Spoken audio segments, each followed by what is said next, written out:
PowerPoints, everything he sent to me. But I asked him whether we should do that. No, no, it's just for information. We will handle from Bangalore. At present, he is in Bangalore. So he said he would do that. Then after his talk, I request Professor Srinivasan and Professor Bonil to have the sessions on discussion, question and answers. Then our registrar will give the vote of thanks. Can also highlight. And also, I want, after the new education policy seminar, what is our role? What type of action we can take for the implementation from the point of our own faculty members and the syndicate members and Senate and academic council. This is what I request you all.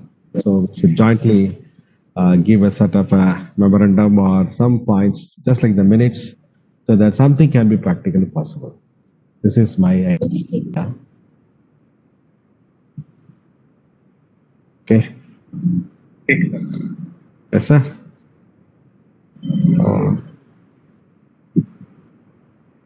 Can we start?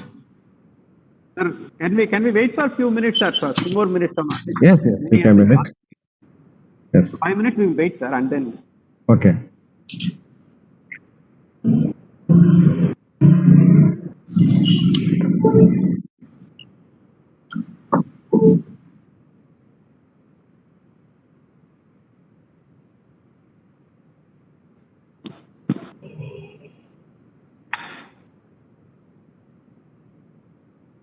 Good morning to everyone who has just joined.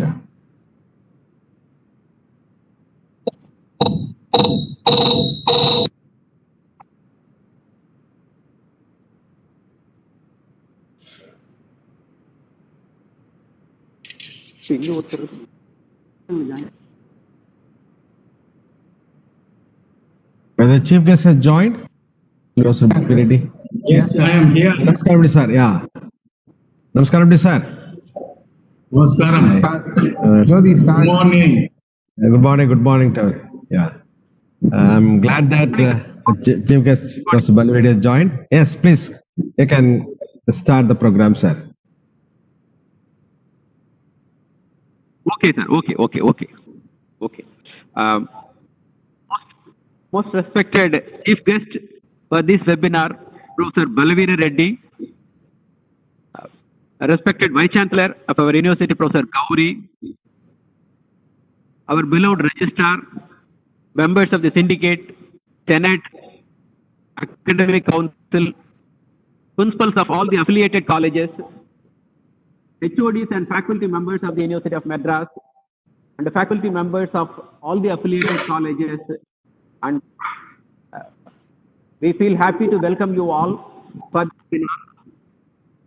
Professor, the chief guest who is going to speak for this webinar, Professor Balvedi Reddy, the Vice Chancellor of Technological University, is an eminent educationist.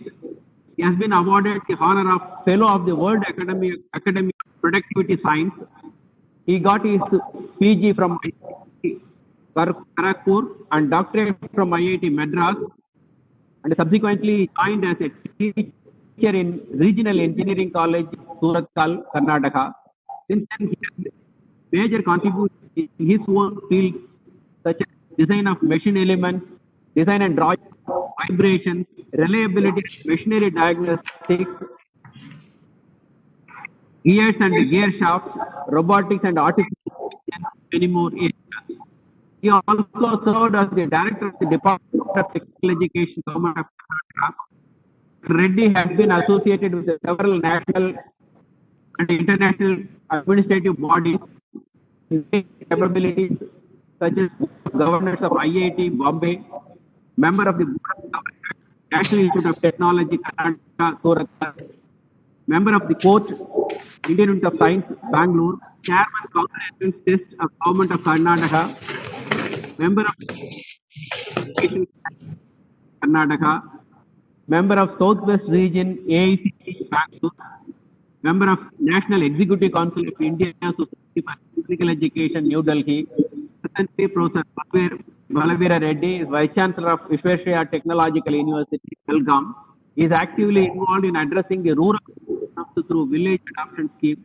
The scheme was launched in 2000, under which the university has adopted a small nearby village and carried out successful projects for providing water, job-oriented training programs for unemployed and school dropout youth.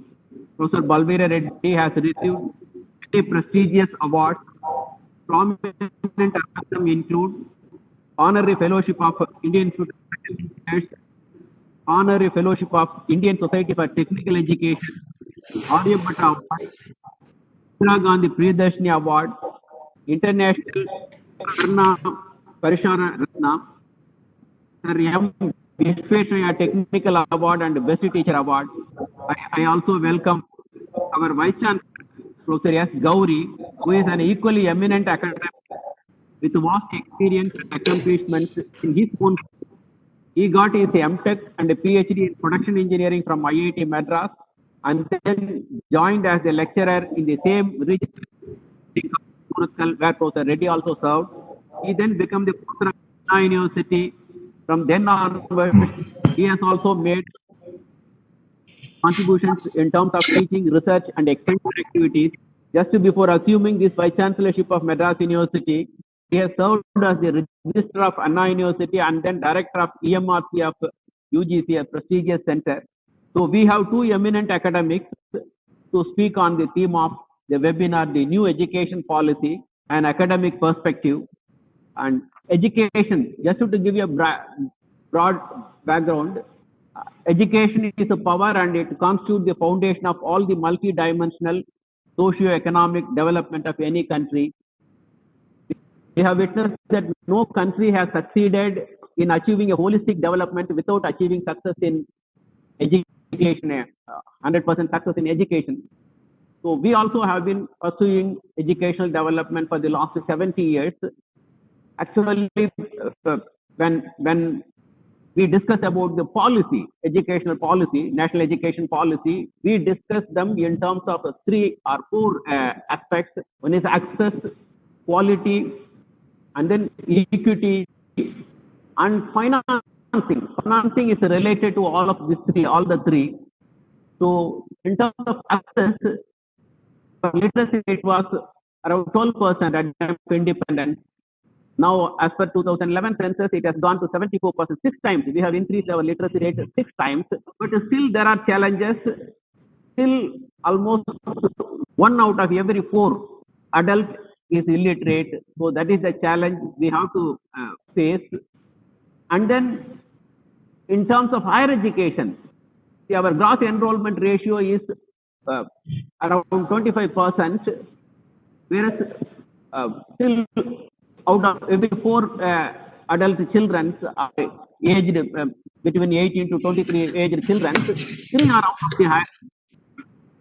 So we have achieved so much, but still lot needs to be achieved.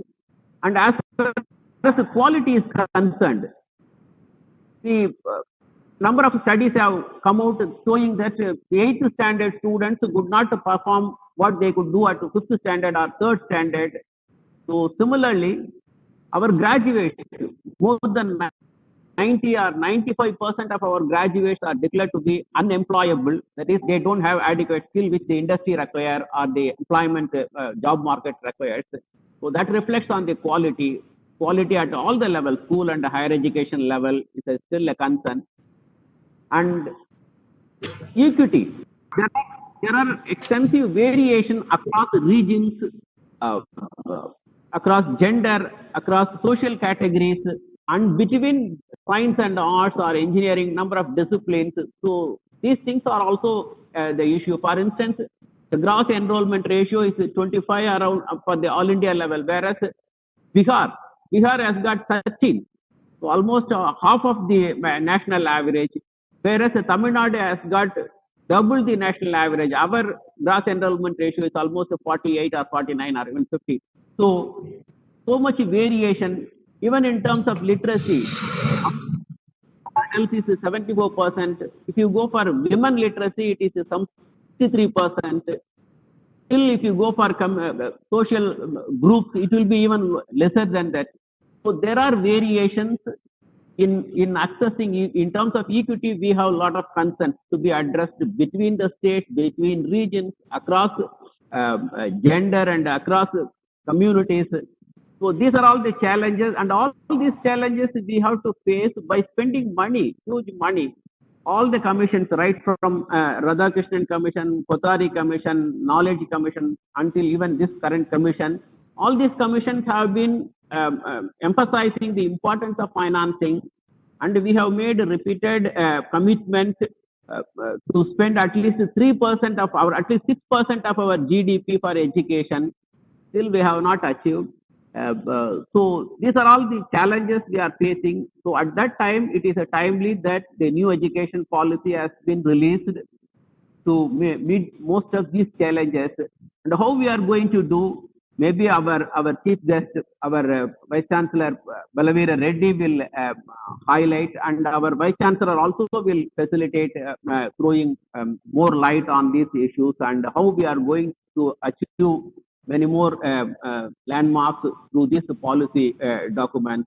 So with those brief background remarks, I welcome our Vice Chancellor, Professor Gauri, to deliver his presidential address.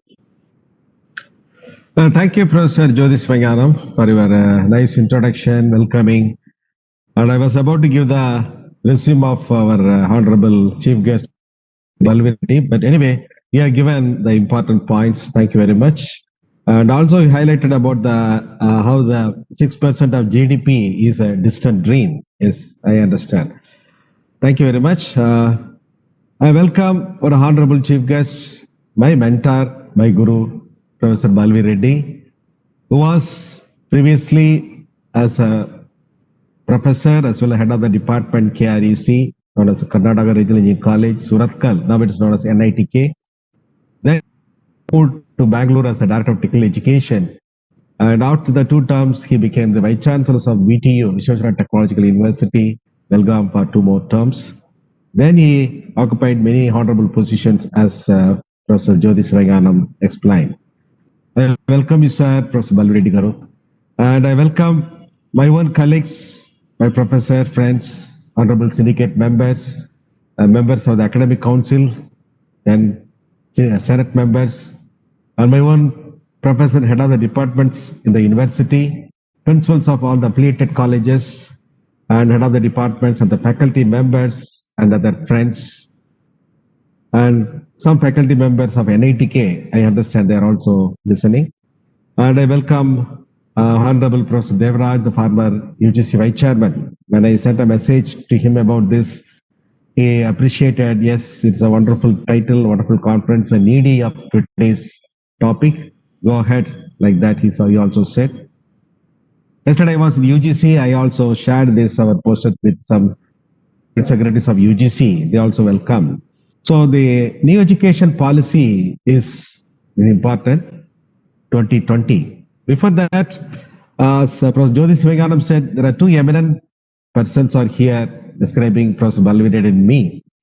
What he said about Balvirati is 100% true. But if he has said something about me, and that responsibility or that credit goes to Professor Balvirati only. Because in 1982, as a young boy, as a young faculty member, when I joined KREC Surathkal, the first assignment given to me, still I remember, it was September 24th. And we had discussion in the department. On 22nd, I joined there as a lecturer after my MTech from IIT Madras. Then who should take this newcomer? Then Professor Balvirati said, he is from IIT Madras, so I will take him with me. So I went as a supporting hands or assisting hands for him when he handled the subject drawing class on machine drawing, as just Professor Jyotis Vanganam said. And I was sitting with him in the design classes, how he teaches the design to the students. And that is how I learned from him. And from 82 onwards, he was a great support to me. And we were residing in the quarters, residential quarters. So the families will come to know each other, because the Regional Engineering College, throughout the country, many faculty members coming from different states. So a sort of unity. We were united by diversity like that we had. And Professor Balvirati used to hold somewhat a monthly dinner or lunch either in the office or at his house, and he will invite, and we used to sing songs and narrate something about the movies, everything non-engineering. But when he come to the class, he used to teach us how young boys should not feel about anything. You should work, you should read, you come prepared. Before you come to the class, you spend at least 3 hours for 1 hour teaching. Similarly, for the research also. Still, I remember how whenever I do some mistake, he will passionately pat on my shoulder. This pencil should be used, and this sketch should be like this, and this coupling, the gear should be changed like that. So many things from him. In this way, he was my mentor, and always remember him. So when I took charge as the vice chancellor, first I talked to with him, another mentor, Professor N.R. Shetty. And Professor N.R. Shetty, who was the vice chancellor of University of Bangalore for 2 terms, he said, Professor Gauri, I'm an alumnus of your university because I studied in Presidency College at that time. From Karnataka, he came. Like that, then I invited Professor Balvireddy also. He said, let the normalcy return, then we will have it. Then almost every 10 days, we used to talk to him. Then he suggested, why don't you have this new education policy? Then I asked, yes, sir, very good. Thank you very much for the nice idea, because you have given such lectures, webinars to many occasions in many academic institutions. We are quite blessed and quite fortunate to have you, sir. Then according to my request and his guidance, we are here to get his guidance and share knowledge. When normalcy comes, I request Professor Balviri to frequently visit our university, because he knows very well about Chennai. He studied in IIT Madras, so I welcome you, sir. And in this seminar, Professor Jyotir Sivaganam said about the GDP, everything, and Professor Balviri is going to talk about the policy.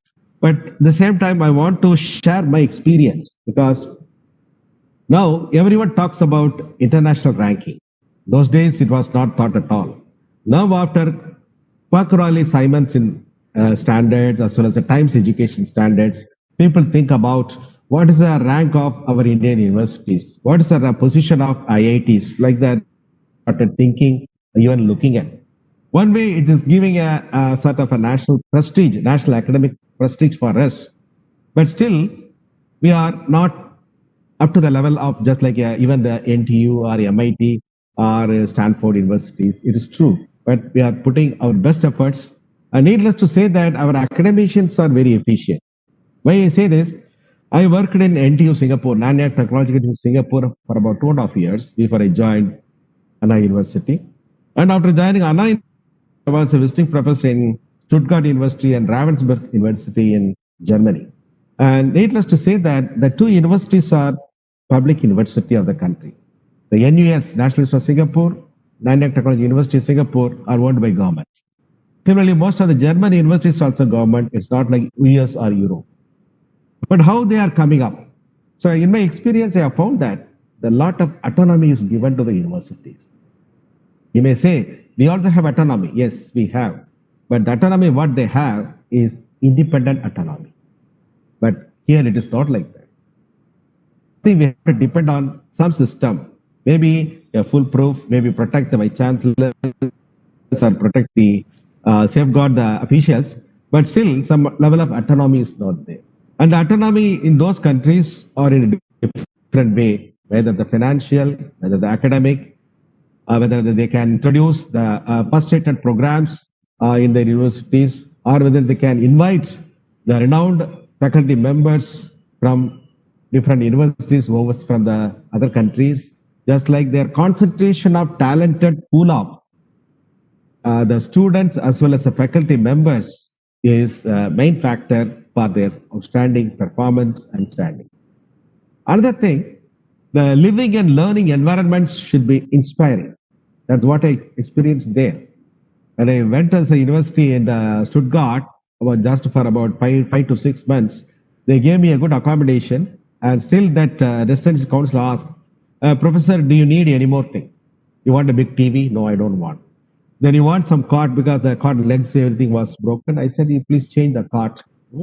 And then it is a great surprise for me when I returned the evening after my class, university, a new cart, new bedding was there. Then I asked, how could it be there? In India, if you want to change something, immediately we say, our engineer or the estate officer says, sir, we have to need 3 quotations and we have to follow the some PW rating, something like that, that contractor. So it will take at least a month. So, but they said, no, sir, we have been given some autonomy and we spoke Germany. By the time another person was translating to me, that's why you will be able to make the overseas guests more inspiring to be, they can be happily be here. Similarly, for the learning environment, the classroom, as well as the hostels, the students' hostels are extremely high. The same thing I experienced in NT also. Plus the classroom facilities. Nowadays, of course, we have the online education, digital education, but still we need to improve. For all this improvement, what is we need? Along with the new education policy, we should have new finance policy. New finance policy means what I expect is just implement the existing finance policy. What the 6% GDP, whether the Kotari Commission or the Knowledge Commission, as Professor Jyoti Sivaganam said, once that is implemented, then we'll be able to perform well because the funding is a big shortage for us. Then another thing, the responsibility and accountability of the faculty members. Abroad, we went to the university, those universities we worked, I found that everything, most of them are based, maybe 2 years, 3 years, or 1 year. And after the tenure period, the faculty member should try to get projects, should try to introduce new courses to attract more students and more fees and more funding the projects like that. Once you do that, then the period of your serving will be still extended. And not only that, not only for the extension, when I was in NTU Singapore, they asked me, Professor, whether you want to take up academic work or research. I said, it is to go for research. Then the research, what type of research you want, whether it's academic research, theoretical or applied. I said, I am basically a mechanical engineer. I want to carry out more consultancy, so better to go for applied research. So in that way, I did more of applied research along with the regular teaching. And once the income was more, the funding was more, the university, what they do as per the practice, they give incentive to the faculty members. Just like in industry, we get the bonus, the faculty members get the bonus, incentive. And that is called, after the 13th month salary, 14th month salary, 15th month salary. The minimum bonus is half-month salary. But the first time I got 1.5 month salary, that is extra to my regular income, the 12-month salary, that was the extra 1.5 month salary. Then the second time I got 2 months salary as an incentive. And people used to say that can be used to pay the income tax and take the family to Australia or overseas and enjoy like that. So in that way, they give the facility to charge the faculty members so that they can perform well. But once you perform well, you'll be get more and more such funding benefits like that. And same accountability and the responsibility should be thought of in the new education policy. Of course, these are the secrets of those universities, how they are coming top in the world. Of course, we also have many programs like UPE and other funding agencies, but I expect that should be effectively used, and we should ask more and more funds provided if you assume you are accountable, you are responsible. So in this way, I thank Professor Balvi Reddy, my guru, my mentor, having come over here and listen to me. See, I think this is the first time I'm talking such things to my mentor, because until then I was his disciple as a student. Anyway, you brought me, sir. Yeah, you gave me the motivation, everything, and that's why now I am here. I welcome you, sir, and welcome my own colleagues, my wonderful colleagues in the university. And the new education policy, if it's giving funding to this university, I'm sure that this university will be the topmost in the country because of the funding. Because I have found that in the 4 months, my faculty members, not everybody, not 100%, everywhere there will be 1 or 2 shortage, but most of the faculty members are really hardworking, devoted, sincere, coming with the new ideas, new policies. And only thing what we need is new funding. With this, I hope we'll be able to successful. And once again, thank my own colleagues, my own syndicate members, Senate, Academic Council members, and other principals, and thank my mentor. My mentor, sir, I want you to be here with us hereafter for all our occasions or the normal terms. Thank you very much. Bye-bye. I hope this one day's deliberations will give us a new path, new highlight, so that the coming new year, the university will put their steps in a better way, in a progressive way. Thank you very much. Thank you. Thank you, sir. Thank you, Vice Chancellor. It's an excellent, thanks for your excellent the form of presidential address covering various aspects. Now, I request Professor Balavira Reddy to give his chief guest address.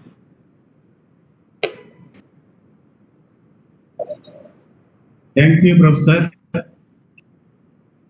for introducing me to this great audience. Yes, sir. And good morning to every one of you. My colleague, good friend, he is saying mentor. I am not mentor, I am his colleague. We are colleagues for more than 20 years at Karnataka College, Suratkal, and now Vice Chancellor of Universities of Madras, Professor Gauri, the registrars, the syndicate members, academic council, and senate members, heads of departments of the university and faculty, and principals and the faculty of other affiliated institutions of University of Madras, and other professors who have joined on this webinar. Ladies and gentlemen, I am very happy to participate and give about the National Education Policy 2020. Our Indian higher education system is the third largest in the world, next to USA and China. Third largest one. And there are about 1,000 plus universities, if you take central universities, deemed to be universities, state universities, and private universities. If you see 1,000 plus universities are there, about 53,000 higher education institutions. Please see, only I will be talking about the higher education institution, not the school education, please. Primary and secondary education. I will concentrate only on higher education institution. There are about 53,000 institutions. The student enrollment in all these institutions are about 3.8 crore. That means 38 millions. The NEP 2020 envisions by 2035, within 15 years, the gross enrollment ratio must increase from 26.4 or so now, average, to 50%. 50% it has to be increased within these 15 years. That is by 2035. It has to be increased. That means you can see the enrollment, that is the students who will be enrolled will increase to about 80 millions, 8 crores. And the institutions, now there are about 1,000 universities plus 53,000 higher education institutions. When you adopt this new policy, and some of the institutions may have to be attached to other institutions or they have to be closed down. Let us see what is that policy says, etc. And here I will be discussing about the fundamental principles of this policy and what are the vision of this policy, key changes. Really, it will be very much interesting if you see the policy is so good, and the structure and duration of the degree programs and the regulatory system. Now there are so many regulatory systems are there. There will be only one regulatory system, one funding agency, etc. The establishment of the National Research Foundation, which is the new one for funding for the research programs in the institutions, etc. What is the role of the teachers under these circumstances? And another important thing is, and the institutions will be established only to give holistic and multidisciplinary education. Holistic and multidisciplinary education. Just like our ancient universities, what they used to teach, not just a regular program, the programs in all, even in higher education institutions like IITs and NITs, etc., also must come to holistic and multidisciplinary education system. That is what we are going to see that one. Therefore, I will take it up one by one issue. Please.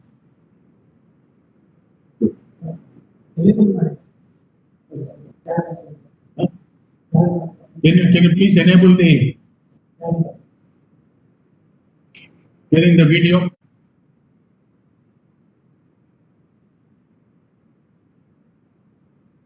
I'll share the content, please.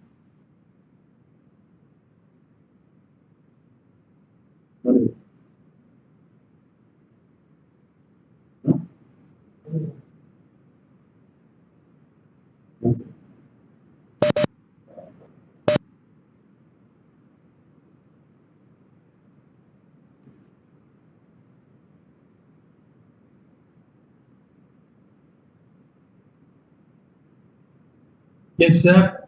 Very, very good morning to all of you. Once again, who is responsible for this NEP 2020 is our Honorable Prime Minister Narendra Modi ji. He says it will set the foundation for 21st century India, and we have given extra impetus to this national policy for ensuring that it makes Indians more empowered and easily attractive to opportunities. We are moving to an era where an individual will not be stuck to a single profession. This is what our Honorable Prime Minister says. An engineer can become tomorrow a medical professional. A medical professional can become a legal professional. Therefore, an arts person can become a science teacher. Therefore, it need not be stick to a single profession. This is very important on this particular policy. Single profession all his life, that he will be continuously need to reskill and upskill himself. We have kept this in contention by formulating the national education policy. Unquote. Reskill and upskill means reskilling in the case of when the professional he changes, he will be reskilled, and upskill. If he wants in the same profession, upskill will be done so that it will be effective for the developmental activities of any program. Please. And our Honorable Education Minister, who is also responsible for bringing this policy, Dr. Ramesh Pokhriyal Nishank ji, says National Education Policy 2020 is directed towards major reforms in both school and higher education level. It envisions an idea-centered system that contributes directly to transforming India into a global superpower. That is what we expect in next 15 years, India can become a global superpower.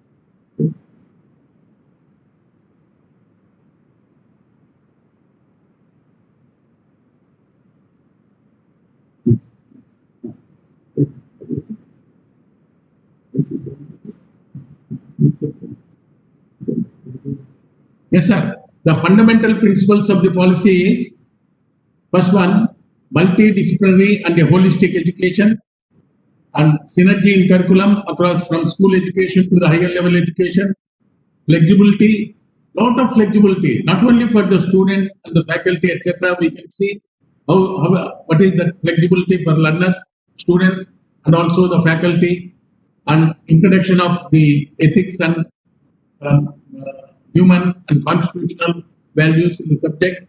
Every subject there must be few subjects of these things, and creativity and critical thinking, not what we are doing today, the type of encouragement what we are giving.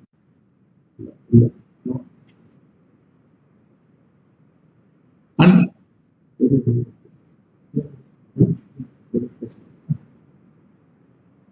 life skills such as communication, cooperation and teamwork and resilience, etc.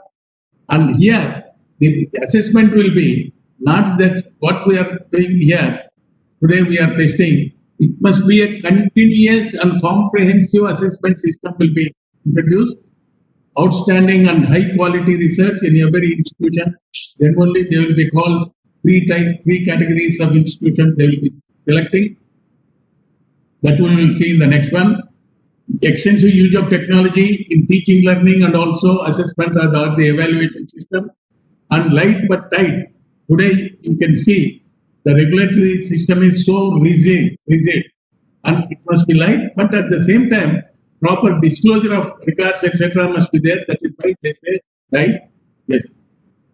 And emphasis on conceptual understanding rather than rote learning and learning for examination. It is not just for the sake of degree. We must develop the individual, the student, whole as a whole. We have to develop and promoting multilingualism and power and language in teaching and learning, and for diversity and respect for the local context, curriculum, pedagogy and policy changes, etc., and full equity and inclusion, because that is the policy of the government.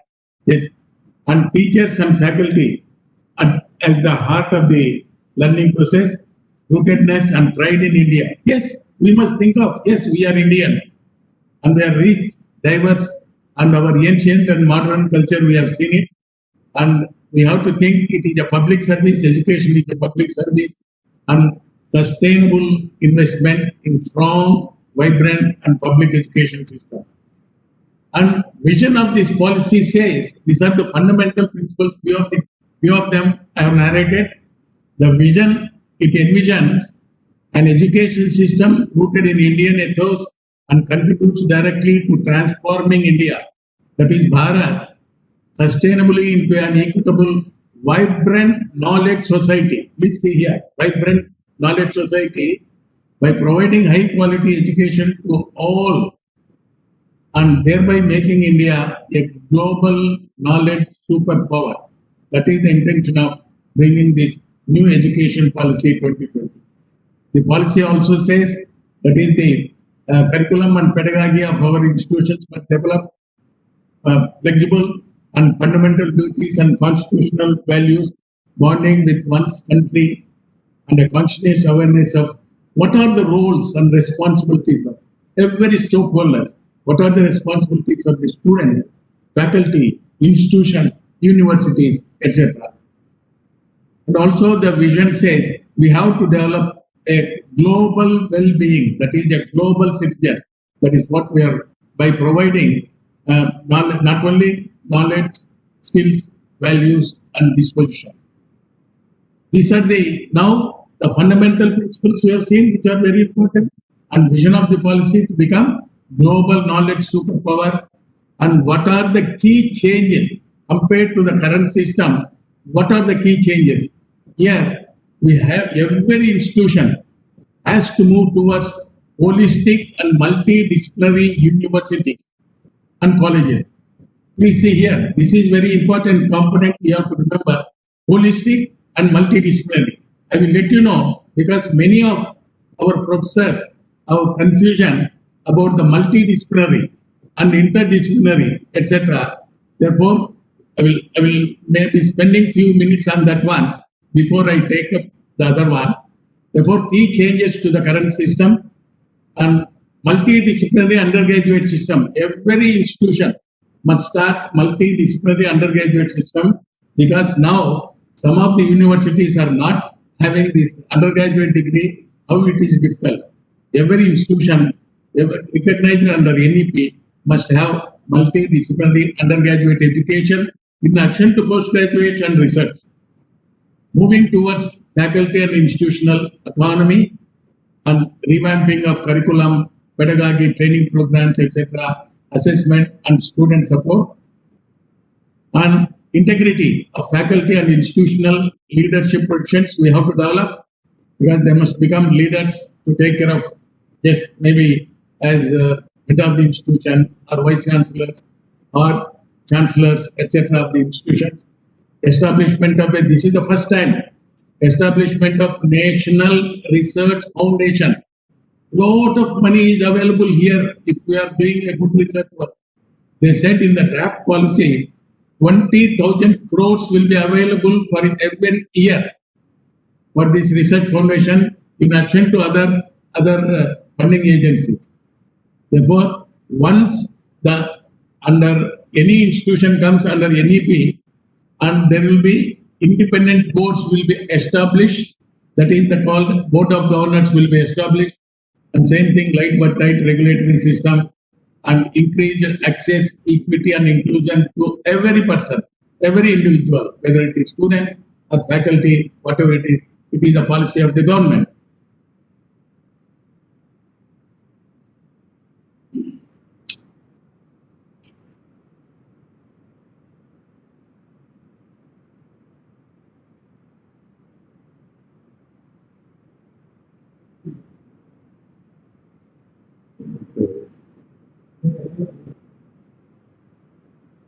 Next. Previous slide. Previous. Previous. Okay. Next. Therefore, holistic and NEP 2020 is a comprehensive document, and its main purpose is to improve the education sector by making it inclusive, holistic, multidisciplinary, and more fruitful. And in this new education policy, lot of emphasis has been given on holistic and multidisciplinary education. Wherever you see, you can see every page there will be holistic and multidisciplinary education in all the institutions. Next.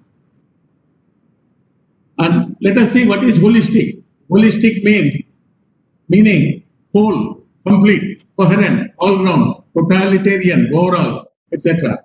That means holistic is making about whole of something. It is not a particular part or something like that. Next. And emphasizing the importance of the whole and independent of its parts, not entirely of something must be considered instead of just considering its parts. That means to prepare the students to meet the challenges of living as well as academics. That is called holistic. Not just by getting the degree, etc. And that one.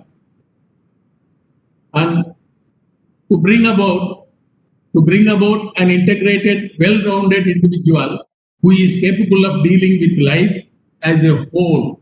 That is called holistic. Not just with a degree he has to go. He must be in a position, if you see, important for young people to learn about themselves. Holistic means about healthy relationships and pro-social behavior, social development, resilience, any challenges, he must be he has to face it and appreciate some sense of truths, etc. That is, ethics and values are very important. They say holistic education approach to education is very important in this 21st century.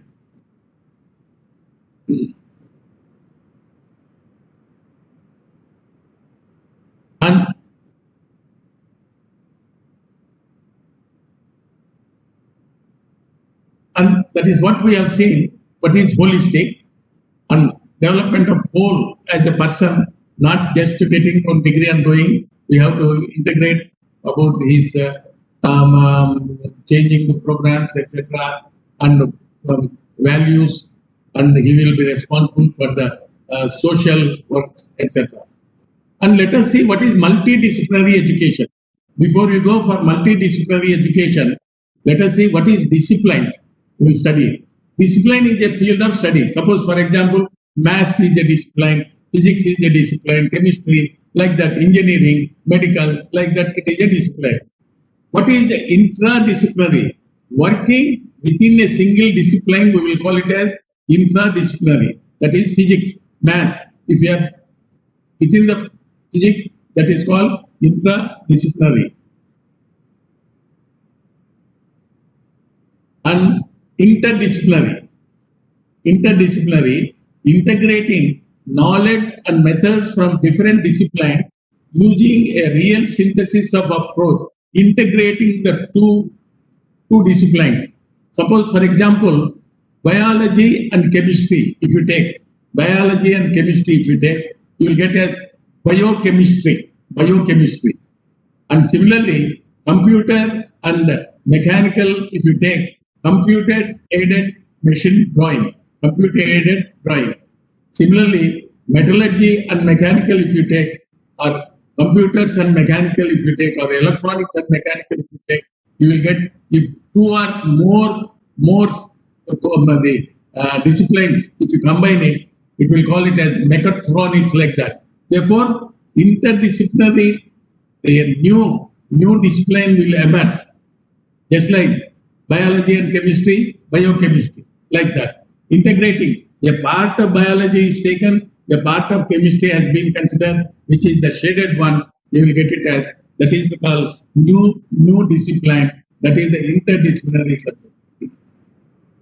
Interdisciplinary analyzes, synthesizes, and harmonizes links between disciplines into a coordinated and coherent system.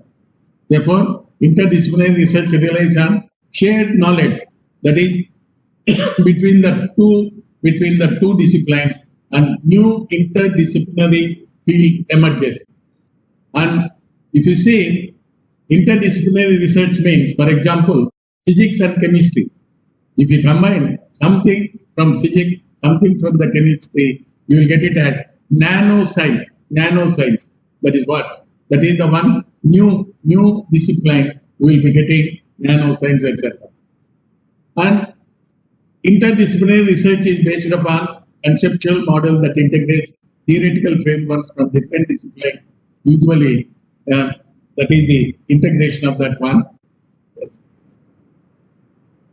And let us see what is the multidisciplinary, because from different disciplines working together on a one particular subject, it is called multidisciplinary education.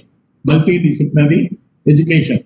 Several different, making use of several disciplines at once.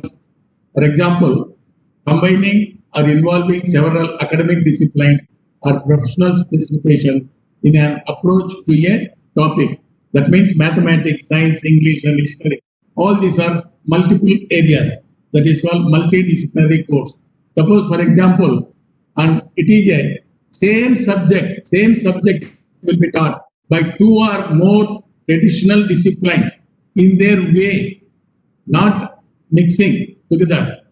Therefore, multidisciplinary means a team taught course in which students are asked to understand same subject, that is a single subject, as it is seen by two or more multidisciplinary. Like this, suppose, for example, the problem is protein folding in biology. Protein folding in biology, chemistry department discipline will study in their area. Similarly, biology will study in their area. Maths will study, and they will not be combining within their boundary, within their mathematics model they will create, and similarly physics they will study. Same problem they will be studying within their boundary. That is called multidisciplinary education. Multidisciplinary education.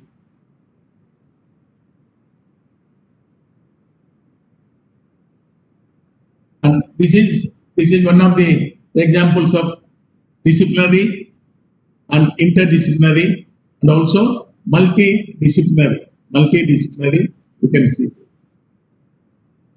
And India has a long tradition of holistic and multidisciplinary learning from our world-renowned universities of ancient India, such as Takshashila and Nalanda. Earlier, in our ancient India, and the well-known universities like Nalanda and Takshashila, etc., and they were teaching holistic and multidisciplinary education they used to give. Yes. And ancient Indian literary works describes a holistic and good education as knowledge of the 64 kalas, like singing and painting, chemistry and mathematics, carpentry, clothing. Like that, there used to be so many the combinations were there. Therefore, assessment of educational approaches that integrates humanities, arts with science, technology, and engineering. This for math, STEM. They have shown positive learning outcomes. Therefore, now even technical institutions also, they have to introduce humanities and arts. Then only it will be called multidisciplinary education. There are so many advantages are there. Increased creativity and innovation, critical thinking and high order thinking capacity, problem solving abilities, teamwork, because all combining communication skills and more in-depth learning, mastery of our curriculum, etc. with this holistic and multidisciplinary education. That is why our all higher education institutions must become holistic and multidisciplinary. Holistic and multidisciplinary education will help develop well-rounded individuals. Please see, this is very important. Well-rounded individuals that possess critical 21st century capacities across all field disciplines. Today, he is a physics professor. He can change it to chemistry. And if you take some more reskills, etc. Therefore, we have to develop well-rounded individuals if they want to change from one profession to another profession, etc. All those things. Such a holistic and multidisciplinary education is needed for the education of India to lead the country into the 21st century and the fourth industrial revolution. That type of education is very much needed. Therefore, not only arts and science, even the professional institutions, technical, medical, etc., all must become multidisciplinary. They must also teach arts and humanities in addition to their respective field of specializations. Creative combinations they have to.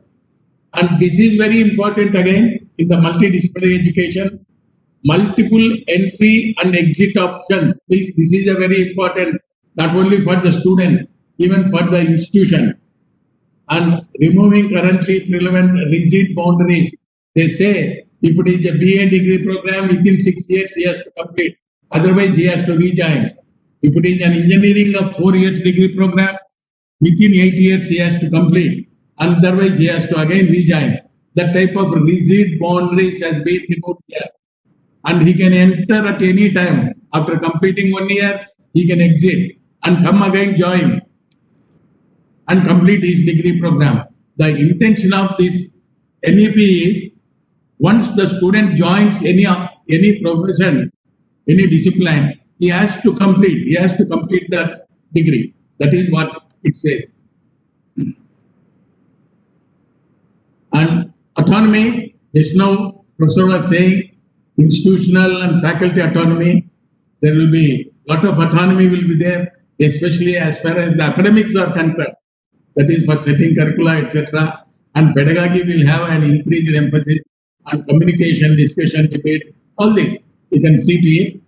And departments in languages, literature, music, philosophy, Indology, arts, dance, theatre, education, all these things. Then all such subjects needed for a multidisciplinary education institution. They must have it. Any one of these programs can be taught. And credit-based courses have to be established in addition to environmental education and value-based education. Community engagement, areas of community engagement and service, environmental education and value-based education. Environmental education means it includes pollution, waste management, sanitation, etc., for the sustainable development and living. And if you see value-based education means, and it will be the universal human values of truth, satya, righteous conduct, dharma, peace, shanti, love, prema, and non-violence, ahimsa, scientific temper, citizenship values, all life skills, etc. It must be an integral part of the holistic education. Please remember, all these are integral part of a holistic education, that is value-based education and environmental education. And global issues, we may have to global citizen education must be provided, and internships and will be given not only for professional, for all the non-professional students also. there will be internships will be there, and industrial training also will be there. And students will be provided with research internships so that they will have better employment opportunity. The structure and length of degree programs shall be adjusted accordingly with multiple entry and exit options. This is very important. Multiple entry and exit options. This is again another very important factor. Please remember ABC. Academic Bank of Credit. Academic Bank of Credit shall be established, which would digitally store the academic credits. That means from one university to another university. Suppose, for example, Madras University, University of Madras. A student has studied 2 years in the university. If he is moving to another university, these 2 years credits will be carried to the other institution, and there he will complete 1 more year or 2 more years, whatever is required, and then he will get the degree from that institution. That means transfer of credits from one institution to other institution, but only thing is the credit recognized higher education institution.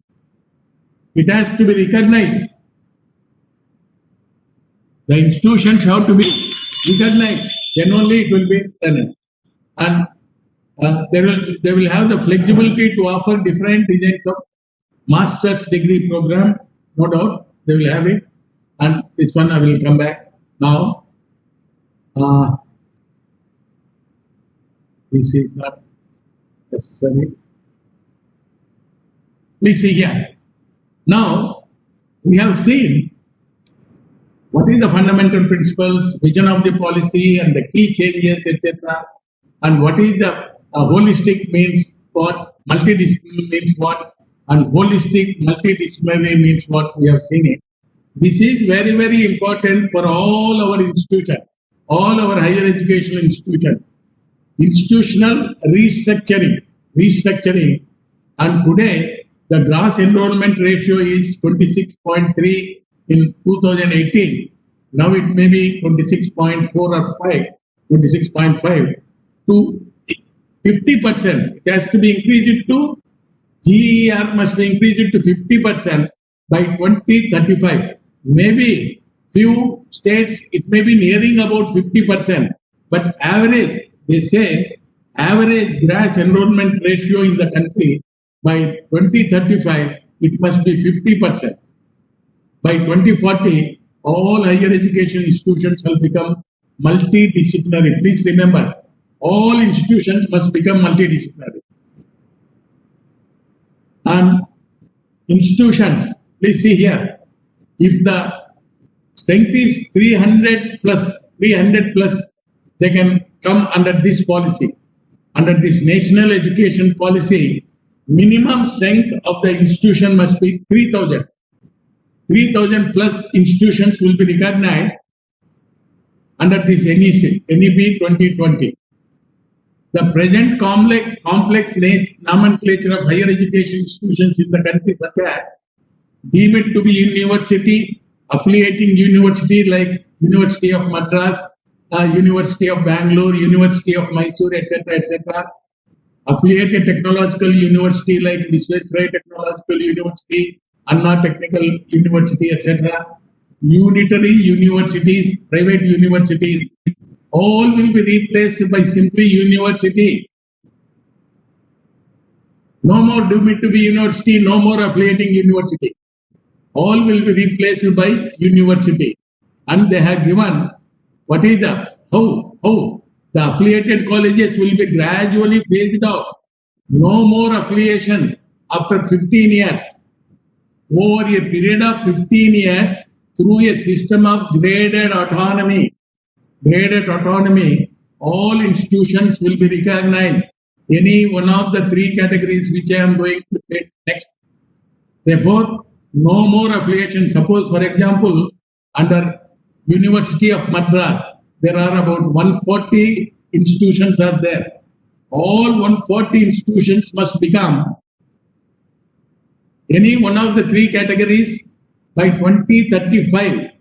They will become All will become degree granting colleges. No more affiliation. Then what will happen to University of Madras? It will become only one institution. University of Madras will become only one institution. That will be any one of the three categories. And single stream higher education institutions will be phased out over time. Suppose, for example, only MBA is there. They cannot run only MBA. They cannot run only MCA. Therefore, such type of institutions also must become multidisciplinary, or they will be attached to the other higher education institution cluster. They cannot run only one discipline. Here, the definition of university they have given in the document. A university will mean a multidisciplinary institution,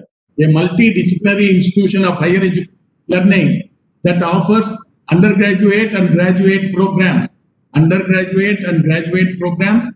with high quality teaching, research program also, and community engagement. Community, wherever they go, you can see it must be useful to the community. All your degrees must be useful to the community, whatever you are giving in that institution or the university.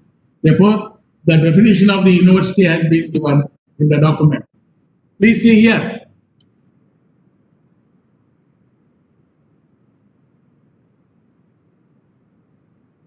There will be three categories of institutions. Institutional restructuring will be there. By 2035,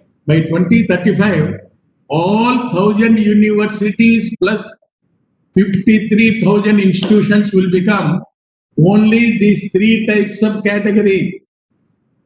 Research intensive university, teaching intensive university, autonomous degree granting college. Three types, only three types.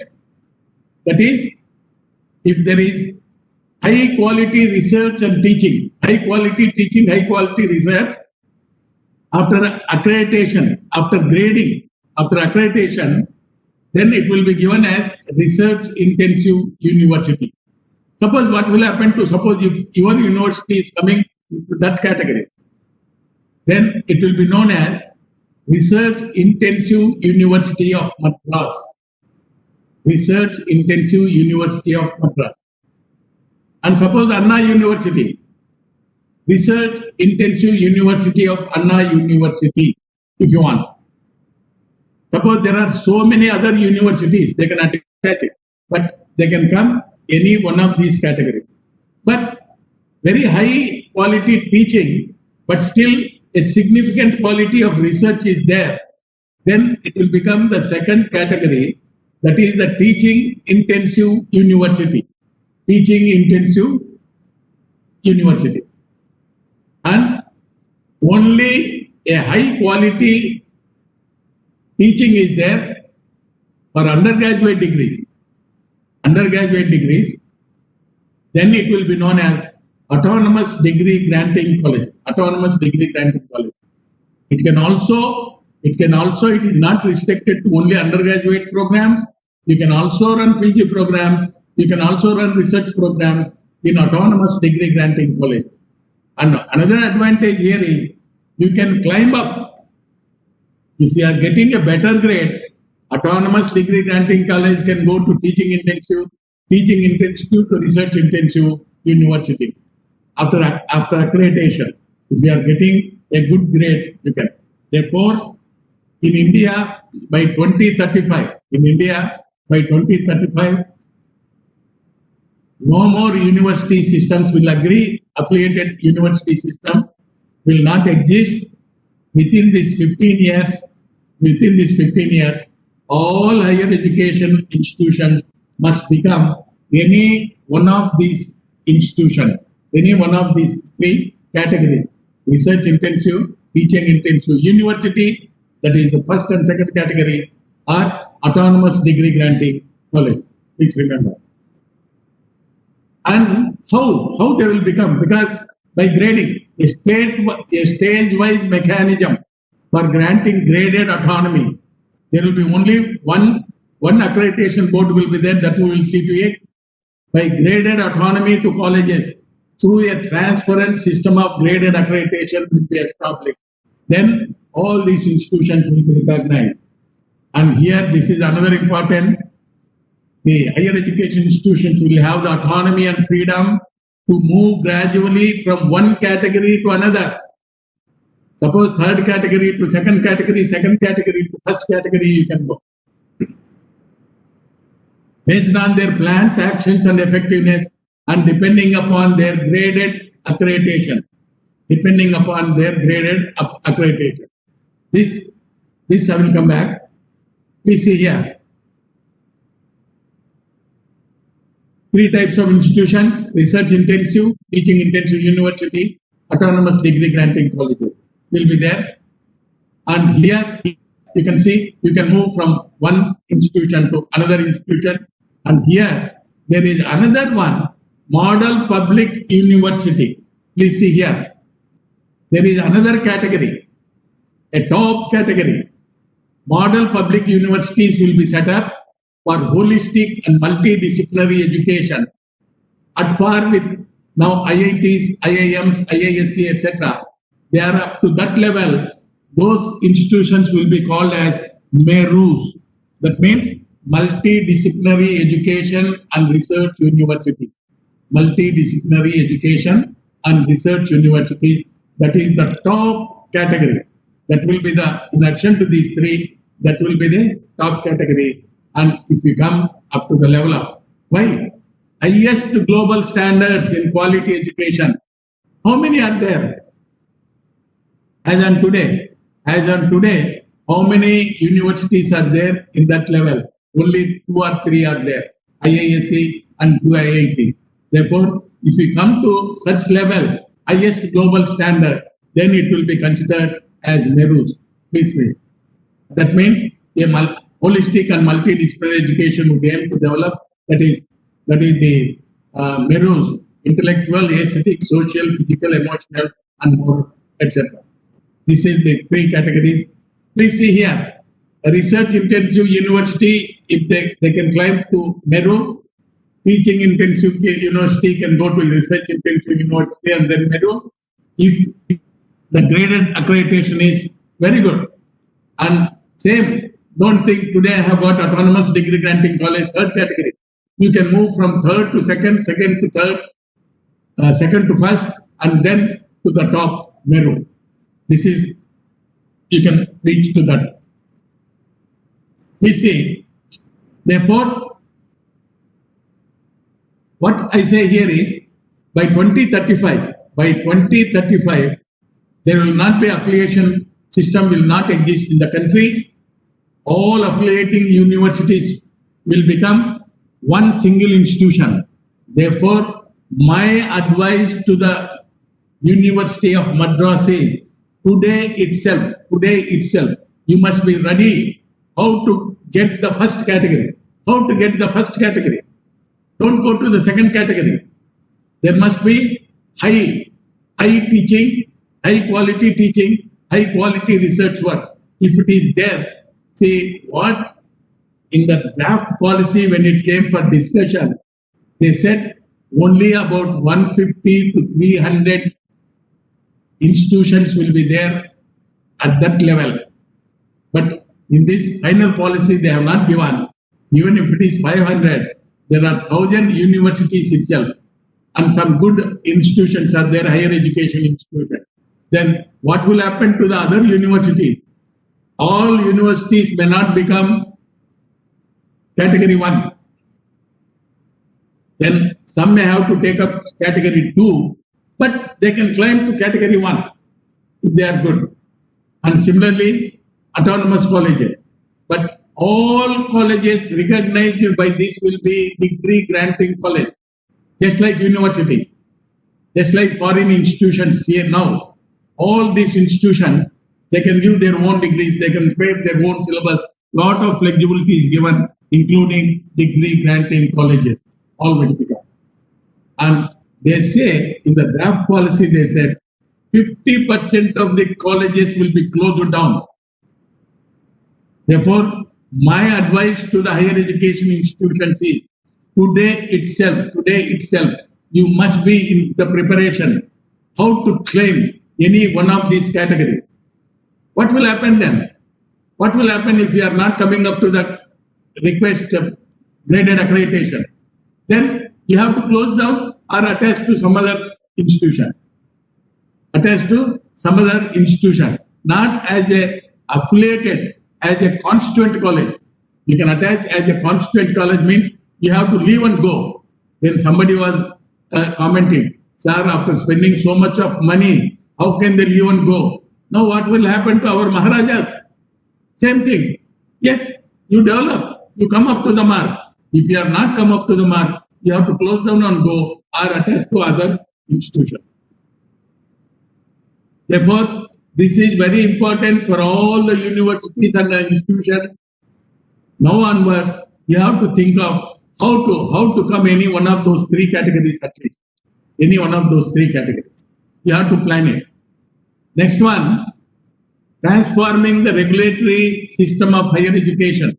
Here, there are so many regulatory systems are there today, and all will become only one. There will be only one regulation body. There will be there are four distinct functions. That is for higher education, for the regulation, accreditation, funding, and academic standards. For regulation, all these will be regulated by only one body. For regulation, accreditation, regulation is one body, accreditation is only one body. Today there are so many accreditation. NAC is there, NEP is there, NBA is there, and some other foreign the accreditation boards are there. No, in India there will be only one accreditation body. Similarly, for funding, one accreditation body. Academic standard, only accreditation body. Today, regulation, there are so many regulatory bodies are there. There will be only one. These four structures will be set up as four independent verticals within one umbrella institution, that is the Higher Education Commission of India. That is Higher Education Commission of India, which is the overarching autonomous body for the promotion of higher education. Please see here, for the promotion of higher education, now UGC will not be there as the regulatory body. It will not be a regulated statutory body. No more UGC. That is replaced by Higher Education Commission of India. Higher Education Commission of India, which is the independent one for the promotion of higher education. We see here. Therefore, under that one HECI, these four councils will be there. Please remember, HECI is the commission, Higher Education Commission, Commission of India. Under that one, no more UGC, please. UGC will become only standard setting once we implement this policy. And NHERC, that is the regulatory council, NAC is the accreditation council, SCGC is the grants council, and GEC is the general council for standard setting. Therefore, under HECI, National Higher Education Regulatory Council will be there. National Higher Education Regulatory Council will be there. Only single point regulator.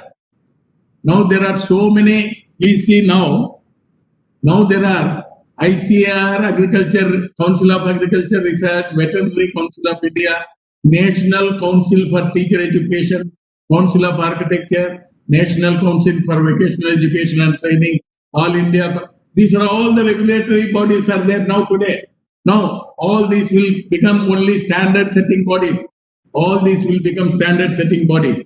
There will be only one regulatory council. There will be one regulatory council at national level that is called as National Higher Education Regulatory Council, single point regulator for higher education. Similarly, meta accreditation body, independent accrediting, that is National Accreditation Council. National Accreditation Council. Today, NAC is their National Assessment and Accreditation Board, NEAC. That will not exist. NBA is there, National Board of Accreditation, that will not exist. Therefore, there will be only one accreditation council, that is NAC, NEAC. Similarly, for the grants, funding, Higher Education Grants Council will be there. Higher Education Grants Council will be there for funding, financing, scholarships, whatever it is. There will be only one council. And for standard setting, General Education Council will be there. General Education Council will be there for standard settings, standards, etc., in their respective field of specializations, etc. All those degree, what type of degree, all those things. In engineering, medical, dental, arts, science, all those things. MBA, management, all those things. That is the standard setting body. Therefore, one Commission of India will be there, HECI.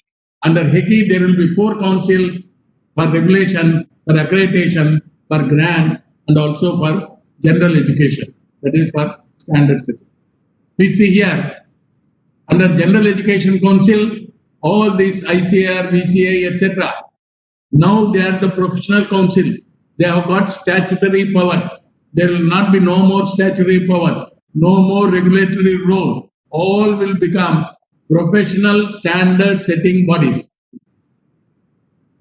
All these will become professional standard setting bodies in their expected field of specialization. If it is agriculture, ICAR. If it is veterinary, DCI. If it is teacher education, NCTA. If it is technical education, AICTE. All those will be no more regulatory role. They will become only standard setting bodies. Curbing commercialization of education. Therefore, please remember here the regulatory system, transforming the regulatory system. There will be one commission will be there in the higher education. Under higher education, there will be one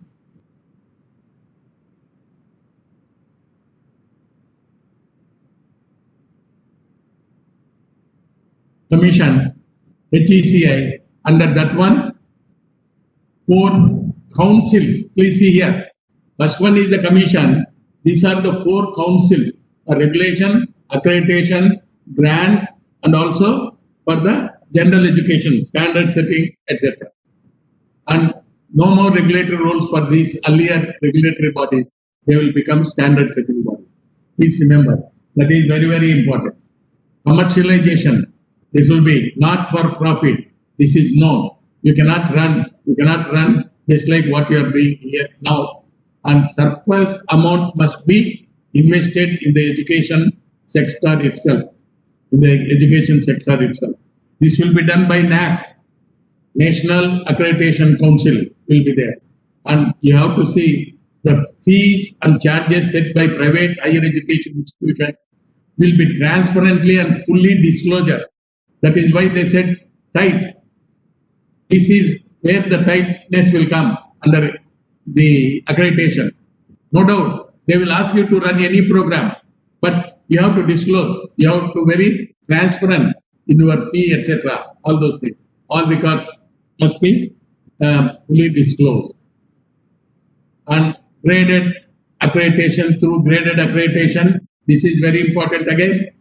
Through a suitable system of graded accreditation and graded autonomy, and in a phased manner over a period of 15 years by 2035, all higher education institutions in India will become independent, self-governing institutions.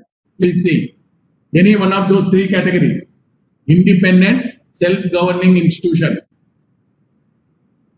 Once you become any one of the institution, and board of governors shall be established, BOGs. Now, governing councils will be there. They will be replaced by board of governors. Once you become any one of those 3 categories, board of governors will be established. And board of governors, etc., there will be merit-based system appointments will be there. That is the top people they will select for the board of governors, etc. And selection of leadership positions, principals, heads of departments, all those whatever it is. Therefore, shall be carried out by BOG through a rigorous, impartial, merit-based process by an eminent expert committee constituted by BOG of that institution. Constituted by BOG of that institution, EEC, eminent expert committee will be there for selection of positions. This is so, and therefore, once you become any one of those three categories, Board of Governors will be established. BOG will be responsible for all the activities of the institution. Next one, National Research Foundation. Please remember, it is not existing today, and they are going to establish a National Research Foundation. A lot of funds will be available. They said 20,000 crores in the draft policy. They said 20,000 crores will be available from this foundation for the research work. In addition to industries, they will collect some cess. They will be collecting, and that will also flow into this one. The overarching goal of NIRF will be to enable a culture of research and innovation across all higher education institutions. And they will be, NRF will be governed by independently by a rotating board of governors where top researchers and innovators will be there as board members of this NIRF. Board members of this NRF. The primary activities of NIRF will be to fund competitive, peer-reviewed grant proposals of all types across all disciplines. Please remember, don't think only engineering, medical only will get it. Everything, arts, science, medical, dental, and legal, everybody will get.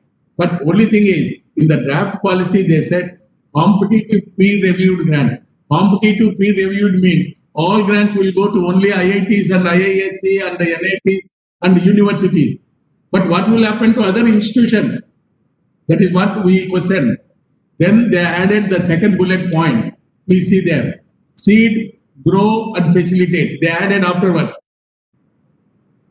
In the new policy, final policy. Seed, grow and facilitate research at academic institution where research capabilities are currently limited. Therefore, every one of you have got, if you are giving a good project where the research capabilities are limited today, you can also get funds from this NRF, that is the funding. And it will act as a liaison between government and other agencies. And other funding agencies which are existing today, Department of Science and Technology, DST, Atomic Energy, DAE, etc., DBT, ICAR, ICMR, UGC, ICHR, they will continue. And also philanthropic organization will continue to fund.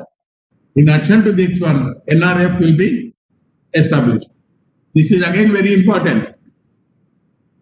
If you are doing good research, it will be recognized and rewarded for outstanding research. Recognized and rewards for outstanding research will be considered. And this is again good for the researchers. There will not be any retirement age for them. You can become mentors for the other institution. This is another important one for the faculty. For the faculty, there will not be no more retirement. After retirement, they will be taking it as mentors, establishment of national mission for mentoring with a large pool of outstanding senior retired faculty, including those with the ability to teach in Indian languages, who will be willing to provide short and long-term mentoring and professional support to university. They will be considered in addition to whatever you are getting, your pension and whatever it is, and you will also get salary if you are considered under this mentorship. Therefore, no more retirement if you are good in research and teaching, etc. And credit-based system will be there, and autonomy to institutions, etc. Lot of support is there for the students under this one. It will be very good. We will see to it. Next slides we will see, and high quality support centers will be established, and all programs, support pedagogy, etc. There will be flexible curriculum will be there, and students, they can participate in sports, cultural clubs, eco clubs, activity clubs, etc., etc. And facilities will be best, not only hostel facilities, medical facilities, and there will be counseling system in every institution, etc. And this is very good for students and institutions. This way, internationalization, greater mobility will be there for students. For transfer of credits, we have seen ABC, academic bank credits. A student who have studied 2 years somewhere in foreign university, some university, he can transfer his credits to Indian university or from Indian university to foreign university. But only thing is, there must be understanding between the two institutions. It has to be recognized higher education institutions only. Then only you can transfer. Because if it is not a good institution, why should you accept it from that university?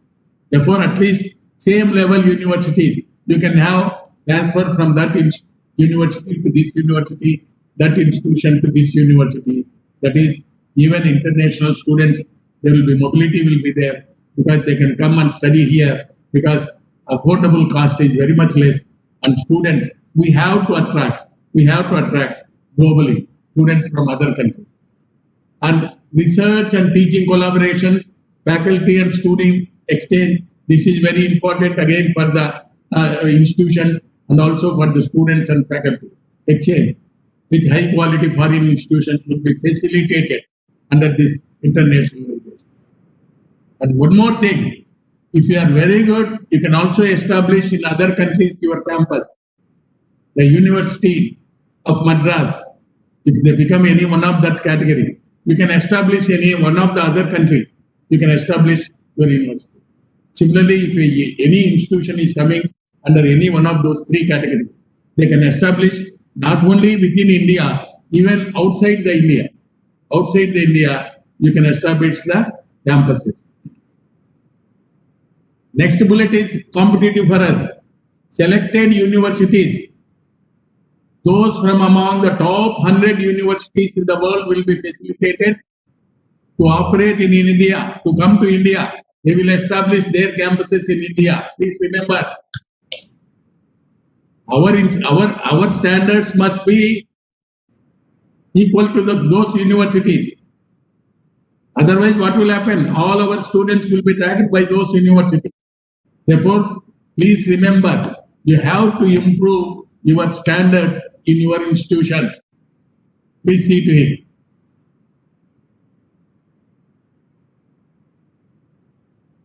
This is the faculty, basic good infrastructure and use of technology, etc.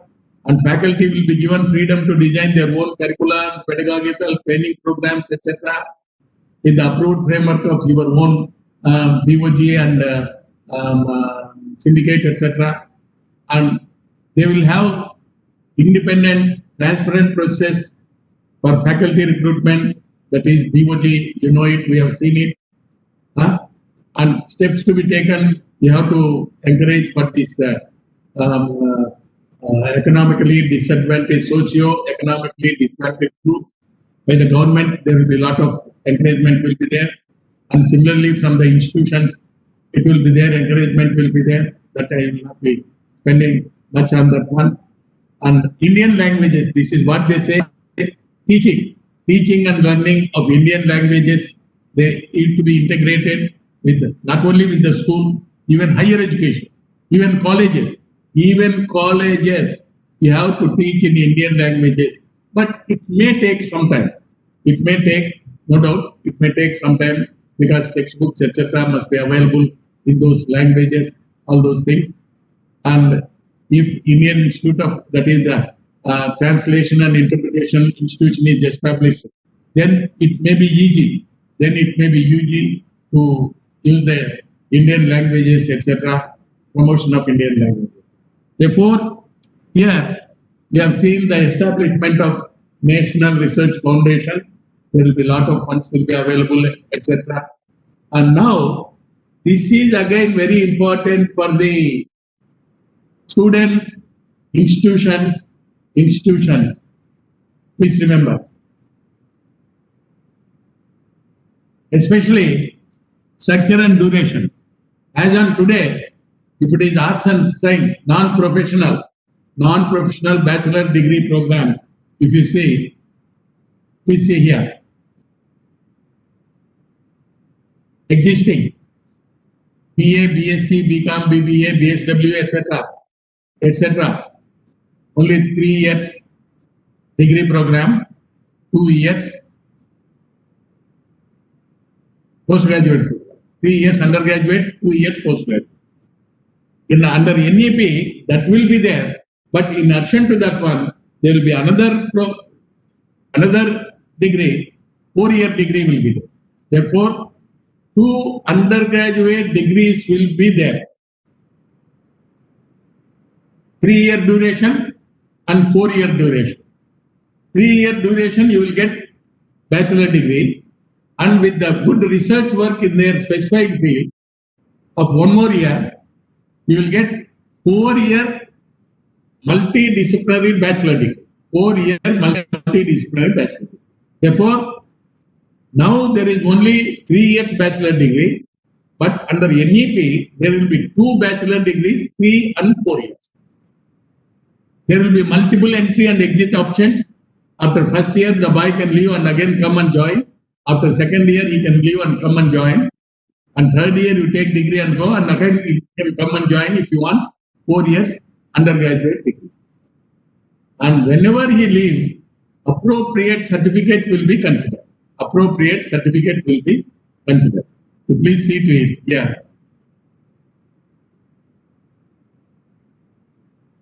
Four-year multidisciplinary bachelor degree program with 1 more years of research, a good research in their major area of specialization. It is called as 4-year multidisciplinary bachelor degree. 4-year multidisciplinary bachelor degree. In their area of study, if they do some good research work, it is considered as 4-year multidisciplinary bachelor degree. And here, master's degree program, lot of flexibility is there. 2 years master degree program students completed 3 years program, and 2 more years if they take, they will get master's degree. 3 years bachelor degree, they have to complete 2 more years for getting master's degree. For 4 years bachelor degree, only 1 year is sufficient. 1 year is sufficient to get the master's degree. That means 3 plus 2, 5 years, 4 plus 1, 5 years.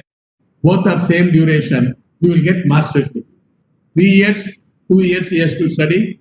4 years bachelor degree, 1 more year he has to study to get the master's degree.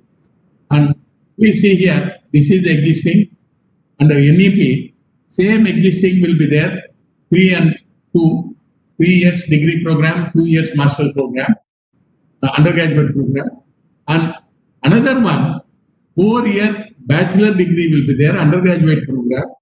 And for them, only 1 year master's degree. They will get 1 year if they study, they will get the master's degree. Like this.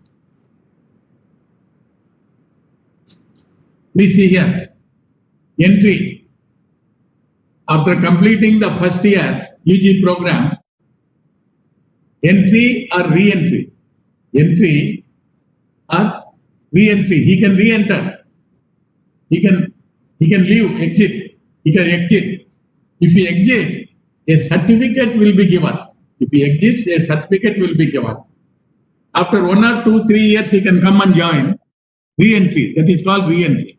Entry means every year he has to register. Every year he has to register. Re-entry means after exit, again he will come in and join. But here the problem is, what will happen if the boy, they have not given the duration between entry and re-entry. Suppose if the duration is 5, 6, 7 years, what will happen? The curriculum might have been developed so much. Will he be eligible to enter into that? Will they cope up with that one? Then we may have to give him few more subjects, additional subjects to study. Bridge courses we have to study, so that if he has to enter. If it is 1 or 2 years, it will not matter. Is it not? The certificate will be given. Suppose if the boy leaves after second year UG program, after second year, he will be given a diploma certificate. Please remember, this diploma is not equivalent to the diploma of Polytechnic. Somebody has questioned many times. The diploma in arts, diploma in science, diploma in BCom, diploma in BL, like that they will give. Not the Polytechnic diploma, which is equivalent. Therefore, this diploma will be given. And he can come and re-enter. And then, if he wants to go with 3 years bachelor degree, he can go. Or if he continues 1 more year research work, he will get 4-year multidisciplinary bachelor degree. He will get 4-year multidisciplinary bachelor degree. Or if he is happy with the 3 years bachelor degree, he can go. Therefore, this is multi-entry and exit system. It helps the student, whoever joins, one day or the other, he will be completing the degree program. He will get the degree. But how many will leave like that? Maybe small number, maybe 1 to 5%. Only 1 to 5% will leave and come and join. Even such type of people also must be eligible to get the degree. That is the policy of this NEP 22. NEP 2020, I think. There will be an integrated 5 years bachelor's or master's degree program that is integrated. After completing the 3 years bachelor degree, 2 more years if you study. 2 more years if you study, you will get integrated 5 years bachelor degree. Or after completing the 4 years bachelor degree program, 1 more year if you complete, you will get 5-year integrated both UG and PG program. And here, 4-year bachelor degree or master's degree are eligible to undertake PhD program. 3 years are not eligible. Please remember, 3 years bachelor degree directly they cannot register for PhD. Whereas 4 years they can register for PhD. Master's degree also they are eligible to register for PhD. As on today also, 3-year degree are not eligible. But 4-year bachelor degree are eligible to register. MPhil program discontinued. MPhil means, what is MPhil? After 3 years, 1 more year research, they used to get MPhil. Now they are getting 4 years bachelor degree after research. That is the reason I think MPhil program discontinued. This is the integrated. Please see, 5-year integrated UG PG program for 3-year bachelor degree. Those who have completed 3-year bachelor degree, 2 more years if they complete continuously, they will get 5-year integrated UG PG degree. But here, after completing the first year PG program, they have not given, if the boy leaves, there is no entry provision, it has been given now in this policy. I have suggested, suppose even if the boy leaves after first year PG program, he can be given as PG diploma. He can re-enter. That is what I have suggested. PG diploma can be given, and then 5 years integrated program. He can re-enter it and get it. This is for 3 years degree or 5 years integrated UG PG degree. 5 years integrated UG PG degree. With 4 years multidisciplinary bachelor degree, 1 more year if he studies continuously, he will get 5-year integrated UG PG degree. 5-year integrated UG PG degree. And professional education for your university is not necessary, but still you can see professional education also must involve both ethics and morals, etc. Education practice for hands-on training program, and professional education is an integral part of the overall higher education system. It is whatever we have said, it will be same thing for professional education also. They said except medical and legal.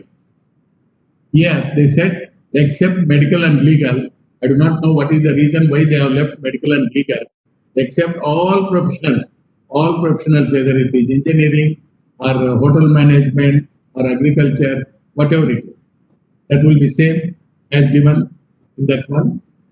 And standalone universities like agriculture universities, legal universities, health science universities, technical universities, all will become multidisciplinary institutions only.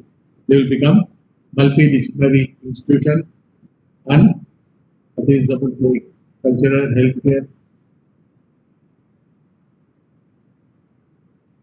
This is for the technical education. It is not concerning to you because it is, I am not avoiding that one. I have suggested, it is not been given. It is not been given for technical education, how to go ahead. I have suggested, I have sent this similar to the one I have designed and sent to the committee members, and they have accepted as on today. They may think over how to go ahead. And similarly, I said, similarly it can be designed both for bachelor's and master's degree program, where the duration of the bachelor's, they have also not given for the medical, etc. architecture. Similarly, they can be considered. Whatever it has been given with multiple entry and exit system, duration of the programs, they can be completed. And this is the one, this is very important, use of technology. National Education Technology Forum.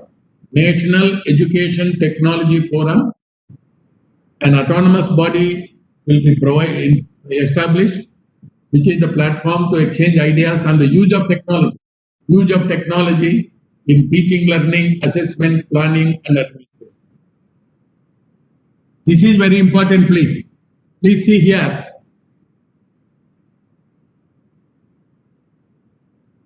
Today, we are using, even in higher education institution, chalk and duster. Chalk and duster wasting most of our time writing and rubbing. Suppose if foreign universities enter into our country, will they use same chalk and duster? No. Technology, you use the technology in your classroom, teaching, learning, in your assessment, in your planning, administration, whatever it is. Because this is going to be, from today onwards, you have to think of how to use the technology in our institution. And already you are using now technology-based platforms, Deekshas, Swayam, etc. for your online programs, etc. And you may have to do it. And cutting-edge domains, you have to create every discipline, every branch of education. Cutting-edge domains you have to create. That is the e-content, etc. And we see here in the document, teachers were given a noblest role in the document. You can see teachers truly shape the future of our children, and therefore the future of our nation. It is because of this noblest role that the teacher in India was the most respected member of the society. There is no other profession. All professions will be created by teaching profession. Is it not? Therefore, teacher is very respected. You know it. Guru Brahma, Guru Vishnu, Guru Sakshat Parabrahma, Tasmai Sri Guru Venu. That means three gods. Brahma, Vishnu, Maheshwara. He will be like God. Is it not? And therefore, teacher has been given a big role here. Responsibility of teachers to the policies. This policy has to be implemented. They are the people who are responsible. That is what they say. Role of teachers. Please remember, this is, I will take just few minutes and then close it. To understand higher education in particular, they can designing, developing, creating, managing the content, etc. These are the challenges for the teachers. Best human resources we have to develop in their specialized fields. Modern teaching, learning technologies, we have to use it. Ethical and moral values, we have to introduce. Subjects, we have to introduce. Lifelong opportunities for the student. Use of ICT, information and communication technologies in all the classrooms, etc. that is interactive multimedia, 3D animation. Even arts and science colleges, you have to use it in your teaching learning process. ICT in teaching learning process, delivery style, content preparation, presentation, board work, class management, etc. You have to use the information and community technologies. And to develop innovative and educational leaders in all the institutions, expand and promote programs for other universities. You must become nodal point, acquire and improve the art of teaching. The faculty have to play very important role. Latest developments in their specific field of specialization, you must be studying. Model curriculum and syllabus for your course, and also it must be modeled to the other university. Organization and management of institutions is very important.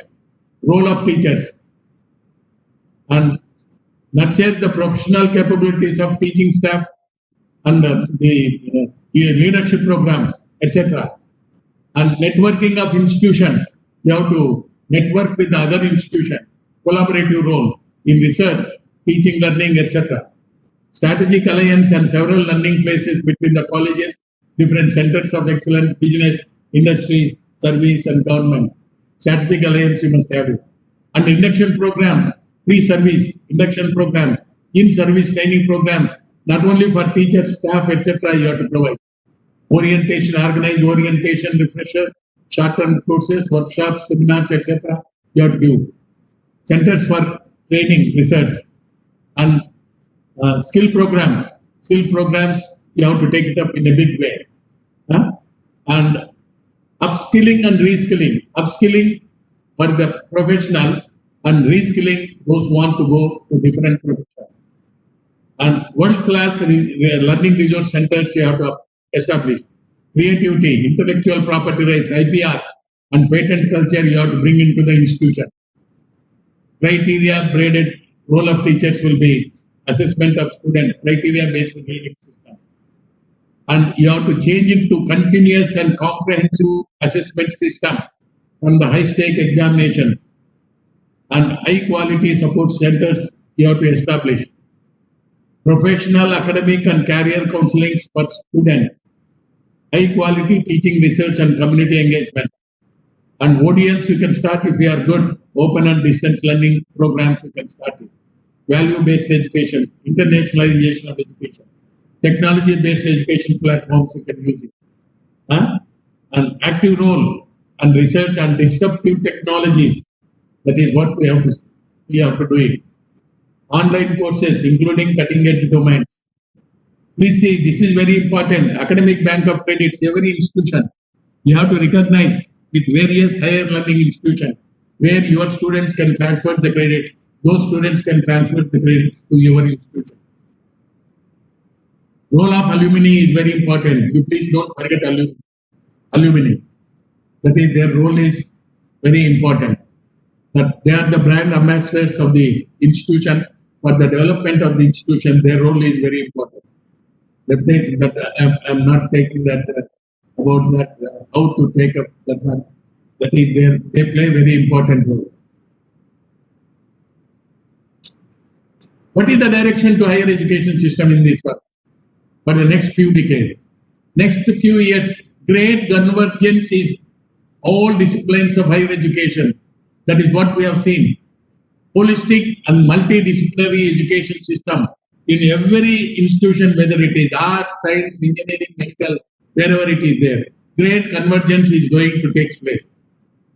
And no doubt today we are there in the era of globalization. It is a double-edged sword, maybe boom, maybe a bone for few institutions. As on today, it is mixed towards tilting negative. But if you implement this policy, it will be certainly, we will go to positive side. No doubt, today manufacturing base is diminishing. Job scenario is changing significantly. Number of jobs is reducing, whoever it is, whether it is non-professionals or professionals. Isn't it? Therefore, drastic orientation, this is very important. Skill-oriented programs, skill-oriented programs you have to take up.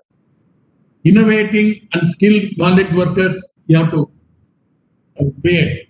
smart decision proactive leaders, knowledge-based entrepreneurs, techno entrepreneurs you have to develop, and skill development program, analytical, application, knowledge engineering, organizational, interpersonal communication, and other specialized skills. They say that 21st century skills, please remember there are hundreds of skills are available. You have to find out which are useful for which category. 21st century skills for knowledge skills, work habits, and character traits. Critical thinking, problem solving, analysis, etc. Research,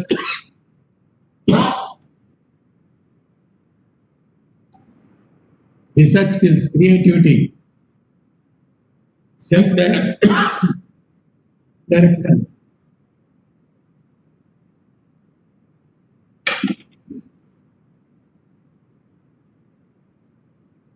oral and written communication, public speaking, leadership, teamwork, ITC, ICT, literacy is very important. Ethical and social justice, scientifically, environmental and conservation, health and wellness, techno-entrepreneurship we have to develop. 21st century belongs to India. It shapes the destiny of the world. Certainly, if you implement, we are going to change the destiny of the world. We have got all necessary potential, skills and competencies. More than 1 billion people are our resources. Let us make India a developed nation by promoting more job creator. Don't think we are non-professional, we cannot. You can create jobs, job creators and leaders at all levels. And Sir Visvesvaraya, few decades back, 6-7 decades back itself, he has said, well-equipped industries, efficient managers, trained technology, skilled workmen constitute the true wealth of the nation. Industrialize or perish, work more and produce more, support Indian interests. Think of in terms of the nation. Today we are thinking of, and few decades back, Sir Visvesvaraya, the great leader, has said, techno-entrepreneurs for generation of wealth and employment. Adopt technology, hence you can become obsolete. Our country had world-renowned universities of ancient India such as Nalanda, Takshashila, Vikramshila, etc., with highest standards of multidisciplinary teaching and research, which attracted very eminent scholars from all over the world. What happened today? Why are you moving all of us towards the foreign countries? The ancient education system produced great scholars like Charaka, Sushruta, Aryabhatta, etc., and in different fields such as mathematics. Zero was invented in our India. If not zero, where are the mathematics like that? Astronomy, metallurgy, medical and surgery, civil engineering, architecture, shipbuilding and navigation, etc. Indian culture and philosophy have had a strong influence on the world. That is multidisciplinary. Where are we now today? What happened? Under external invaders, our time-tested education system was destroyed and westernized. After obtaining independence, successive governments tried to introduce newer education policies to bring back the glory to our country. Recently, the government of India has introduced the ambitious NEP 2020. After two more, earlier there were two more policies. This is the one in 2020, new national education policy, which has widened the scope, providing autonomy not only to institutions, to students, faculty, every stakeholder to bring in quality. My dear professors and friends, here we have wonderful, great opportunity to contribute to the successful implementation of the National Education Policy 2020 and be a part of change to bring back the glory to our country, our India, our Bharat. May God bless you. Thank you one and all. Yes, sir. Now it is left for question answers.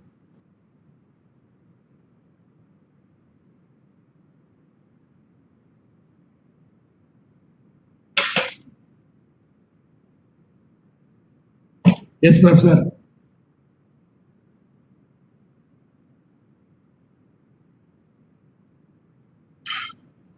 Yes, Gauri.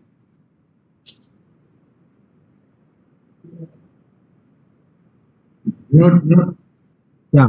Those want to ask question? Audible? Am I audible to you? Yes. Yeah. Thank you, Professor. Thank you very much. Almost 1 hour 45 minutes going to be there, and without rest, without break, you have given a wonderful, deeper insight and broad coverage about the education policy, new education policy. It has given us a sort of eye opener, and also most of us have understood what is the new education policy and how we are going to be successful in that. You're talking about that Meru, Multi-Disciplinary Education Research University. Truly speaking, about 25 or 30 years ago, University of Madras was like that.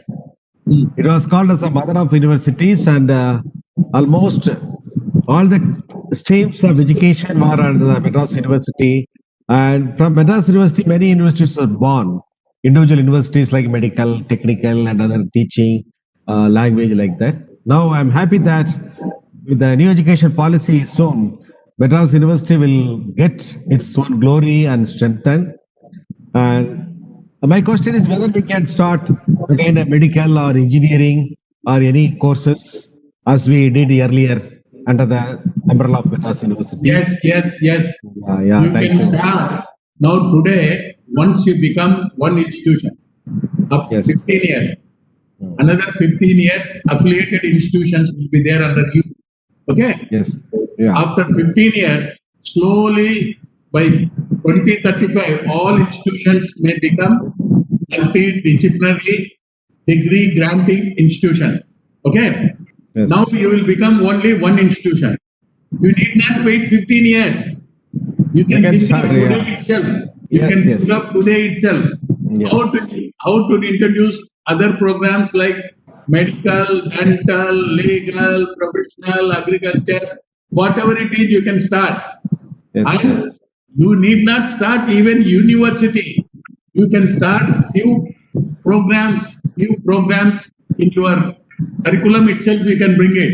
Yes, Suppose, yes. for example, in our curriculum, in engineering, I will tell you. Similarly, you can design. In engineering, there is the mechanical engineering is there. You bring agriculture, mechanical and agriculture, implementation. It is a combination of mechanical and agriculture. And similarly, mechanical, electronics, and computers and electrical, Yes, etc. yes, We can yes. go for mechatronics, like that new subject. Therefore, sometimes you need not establish a complete college. You can bring few subjects. You can bring few Enrich the subjects curriculum. also Yeah. before you bringing. My advice to you is, you see how many of your institutions will become any one of those categories. In that direction, the university has to take help. You have to help them. A university has to help out of 140 institution. If you get all 140, nothing, your university will be considered as one of the best. Yes. At least maximum number of institutions must come into that category. Yes. It For was that, like you that. have to help them. You have to guide them. Yes. Yes. Only thing we have to get the faculty members according to the new curriculum, Yes, new yes, courses. yes. Yeah. Just like Not necessary. Suppose if you are establishing one institution, you can get the faculty. Suppose you are establishing a few subjects.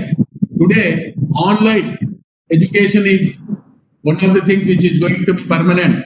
If not, at least now and then we have to bring it. Yes. Huh? You can introduce such type of programs also in your program. But skill-oriented, skills. Even for non-professional, there are so many skills, whatever it is available. Skill-oriented, yeah. And we have to Skill think. oriented. Yes. Yes. Thank you. Thank you, sir. Thank you very much. I leave the session to our organizers. So please. I have a few questions from the participants. Yes. On their behalf, I raise these questions to you, sir. I am Srinivasan. I am head of the Yes, department of metrics.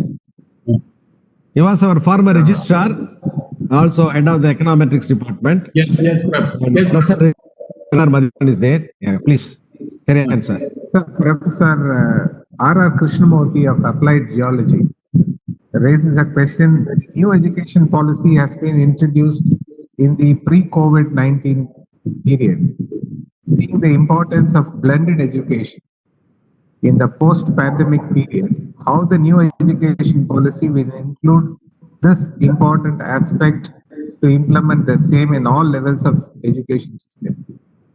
Basically, he wants to know how to blend the online and offline learning in the new education policy, Yes. because that has come to stay here, the post-pandemic situation.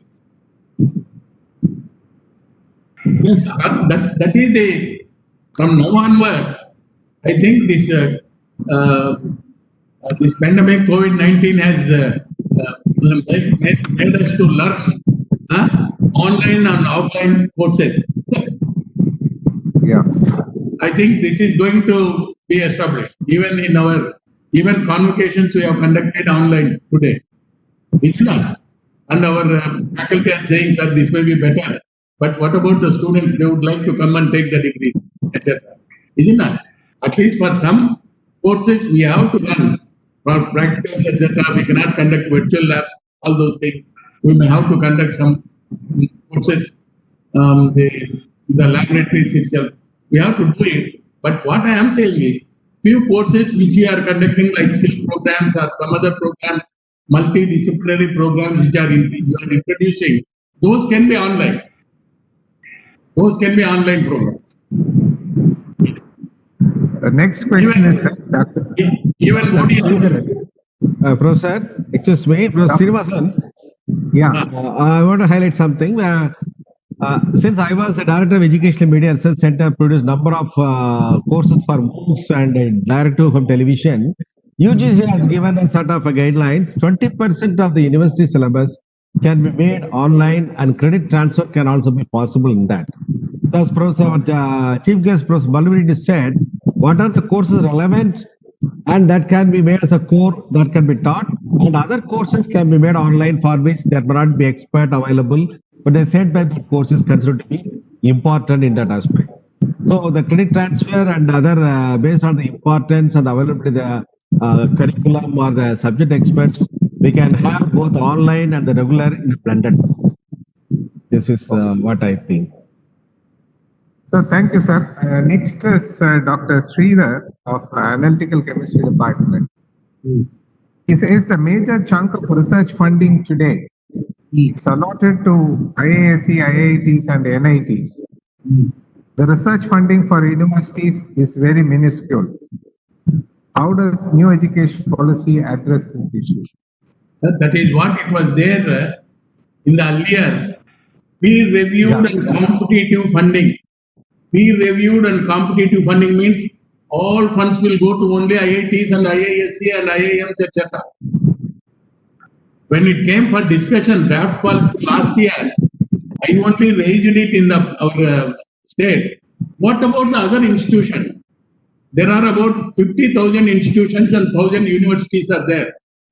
And if all funds goes to 100 or 200 institutions, what about the other institutions, I said? Then only they added. Now they are ready to give seed money, etc. to other institutions where the research facilities are limited. But only thing is, the project, if you submit the project, a good project, lot of money is also available, seed money is available for it. That is what they say. So next is Dr. Shalini of Principal of Affiliated College here. Yes. She raises a questions relating to multiple entry and exit of our undergraduate programs. Yes, sir. Because a student can exit after a year, come back after 2 years to join the program, Yes. or he can exit with a certificate or a diploma and Yes. come back to complete. So, Yes. and they can also join in different places. They can exit in one place and join in another place. So, how standards could be maintained in this context? And because there should be comparability of standards. That is what? So that is one. What sort of standards will be set? And Professor Rajita Radhakrishnan, another principal of an affiliated college here, she raises a question relating to a 3-year degree program, Huh? followed by a 3-year degree program, followed by 1-year research will give a PG degree, or a 2-year research, 2-year regular PG program. What sort of a combination it would be? And also how the credit bank will be implemented. Will there be an online software system where we can store the credit and it will be transferred across universities? So how that will be implemented? So this is another set of questions. One by one. See, Yeah. this entry, multiple entry and exit. That is Yeah. what I told you in the beginning itself. If there may be just 1 to 5% of the students who will be leaving the institution and coming back due to some reason or the other. Suppose in the case of technical education, etc., a boy has got the internship in foreign country. After completing the second year, he can go and come. But in the case of non-professional, there may be some type of thing, internship for due to some reason or the other. If the boy wants to leave, he will get the certificate. But they have not given the duration between the entry and exit and re-entry. Yeah. They have not given the duration between the exit and re-entry. If it is 1 or 2 years, not much syllabus changes would not have been taken place. Suppose if it is 6, 7 years, if you boy comes, what will happen? Then So they have not suggested. My suggestion is have 2 or 3 bridge courses. 2 or 3 bridge courses. If they study those bridge courses, then they can enter. That is what we have to think of. But it is a government policy. We have to accept it. We cannot say we will not accept it. We have to accept multiple exit and entry. We have to accept. We have to accept. Okay? But only thing is how to go ahead. If a boy leaves 1 or 2 years, no matter. If the boy comes after 10 years, how to admit him? That is the problem. You have to do it. And diploma, I told you, diploma is not equivalent to the diploma polytechnic. yeah, that we know.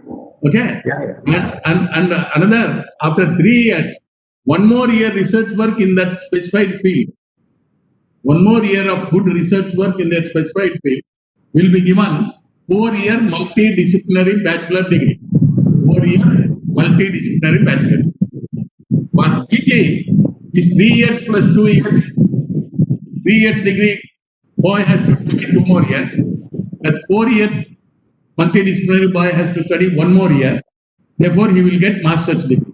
Both are equivalent. Both are equivalent. And if a boy completes 3 plus 2 years continuously, he will get integrated UG PG degree. He will get integrated UG PG degree. Similarly, 4-year bachelor degree boy completes 1 more year. He will get integrated 4-year UG degree and PG degree. That is the one. Sir, I have a question to you, sir, specifically. If you see the various state universities, I know the cases in Tamil Nadu, where we have many single discipline universities, like medical universities or technical universities. Now, these universities have been created by the Act of the Assembly. Unless the Act of the Assembly is amended, these universities cannot become multidisciplinary universities. What? Even in the case of Madras University, even if we want to start a course in medicine or engineering, we cannot do it because our Act constrains us from doing so. So we are not now empowered by an act to start a medical college or an engineering college or even a teacher education college, because many of these disciplines have been taken away from Madras University and separate universities have been created by the Act of the Assembly. Yes, sir. It is a good one. Now, for example, I will come back to state. I will come back to state. Let us go to the central. AICTE UGC, an act of parliament. Unless They not their act. that is the problem. They can amend their own act. Unless we repeal it, we cannot bring it NEP 2028. Similarly, I understand. once NEP 2020 comes into existence, all the state government policies, whatever you have done, they will double. Is it not? No. Unless the state governments themselves repeal. That is what they will agree. They will agree. No. See, I'm trying to bring in what is in operation.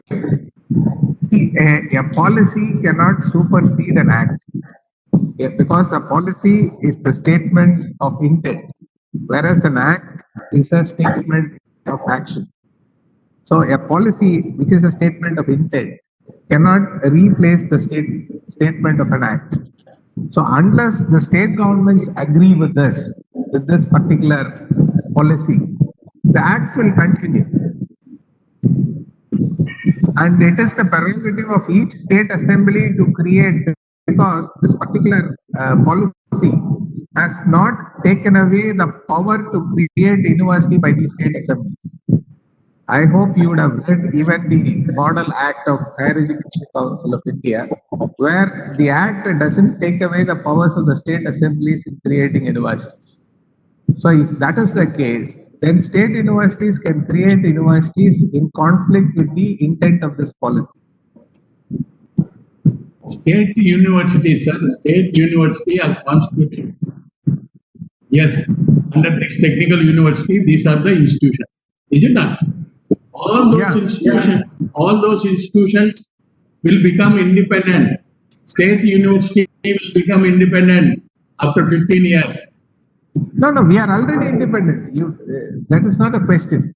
All that I'm trying to tell you is no other affiliated institutions are not there. No, even our university cannot start a medical course. Even our own university cannot start a medical course because the act prohibits us from doing it. Okay. Medical college you need not start, but subjects you can include. Professor, multidisciplinary means. Suppose, for example, electronics and medical combining medical electronics, you will get it. So, sir, see, even IITs are now allowed to start medical universities under this new policy. And that has been the statement even from the earlier days. Everyone wants even IITs to start medical courses. So all that I am trying to tell you is, just like we had in the past, we can also get medical colleges affiliated to us. We can also run medical courses. We can also run engineering colleges, engineering courses. Then you have to change state policy. State has to change it. So we'll have to wait till that happens. State can come. State can change it. Can change it. Will they change? That is the point. That is. But meanwhile, how to become multidisciplinary? You introduce some subjects like this. That is an academic activity which we will do. As an institutional mechanism, that's what I am trying to tell you. As an academic activity, we do that. That is a different issue altogether. But as an institutional mechanism to become a truly multidisciplinary institution, an institutional government has to take that. They have to accept it. Our registrar wants to raise a question. Yes, sir. Thank you, sir. This is regarding the UG, PG courses which you have highlighted. That is the existing courses as well as the new education policy, what is NEP, the 3-year and the 4-year UG course. Sir, you have mentioned that 3 plus 1 year, 1 year research and 3 years regular. So then they will get 4 years UG degree. Then with the 4 years UG degree, if that student take up one year PG program, then you will get PG. PG. PG. Yeah. So in that case, sir, my question here is, so 3 years and plus only 1 year he is taking the research program. And again, he is taking 1 year PG program. Then now we are going to maintain the quantum of syllabus because PG 2 years, normally the syllabus will be a little higher than the UG. But here he is taking 3 years plus 1 year, only 1 year research, then another 1 year PG program. Then he is getting a PG degree. Then how the 2 years PG program, the syllabus will be maintained within 1 year. Professor, if I am correct, now in the engineering etc., we are giving MS program. After BE, MS program we are giving. MS program means that is PG. MS is equivalent to 2-3 subjects he will take plus research work. Similarly, what we are saying is after 3 years, 1 year research work he will do. Then, if he wants to get PG degree, few more courses of 1 semester you have to design required PG courses plus 1 more semester of research. That is the flexibility you have got in your hands. So consider equivalent to the normal 3 plus 2 years. You should not compare with 3 plus 2 and 4 plus 1. But both the degrees are equal as far as this one is concerned. But that one, the professors have to design. After 3 years, 1 year research program, he has done it. If he wants the PG degree, 1 semester, you say these are the subjects you have to take. 1 more semester, another research work, so that it is equivalent only. But you cannot say both are equal. That way we can do. It is in your hands. It is in the professor's hands how to design. That is the flexibility to the teachers.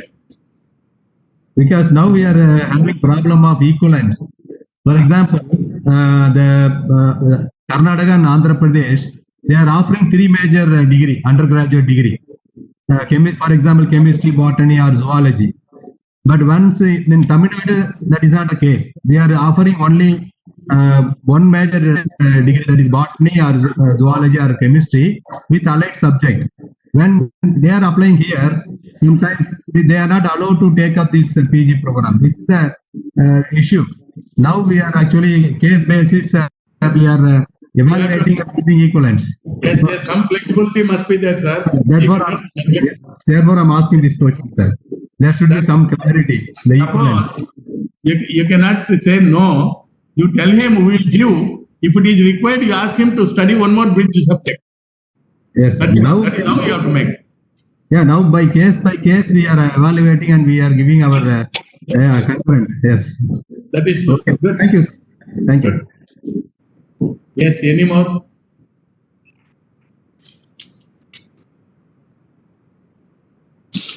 If there are no questions, can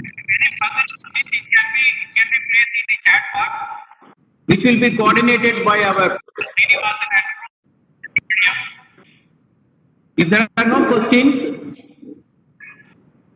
Jyoti, I have already asked the questions that have been posted in the chat box. question, isn't it? Yeah, all questions have been asked. Then I request our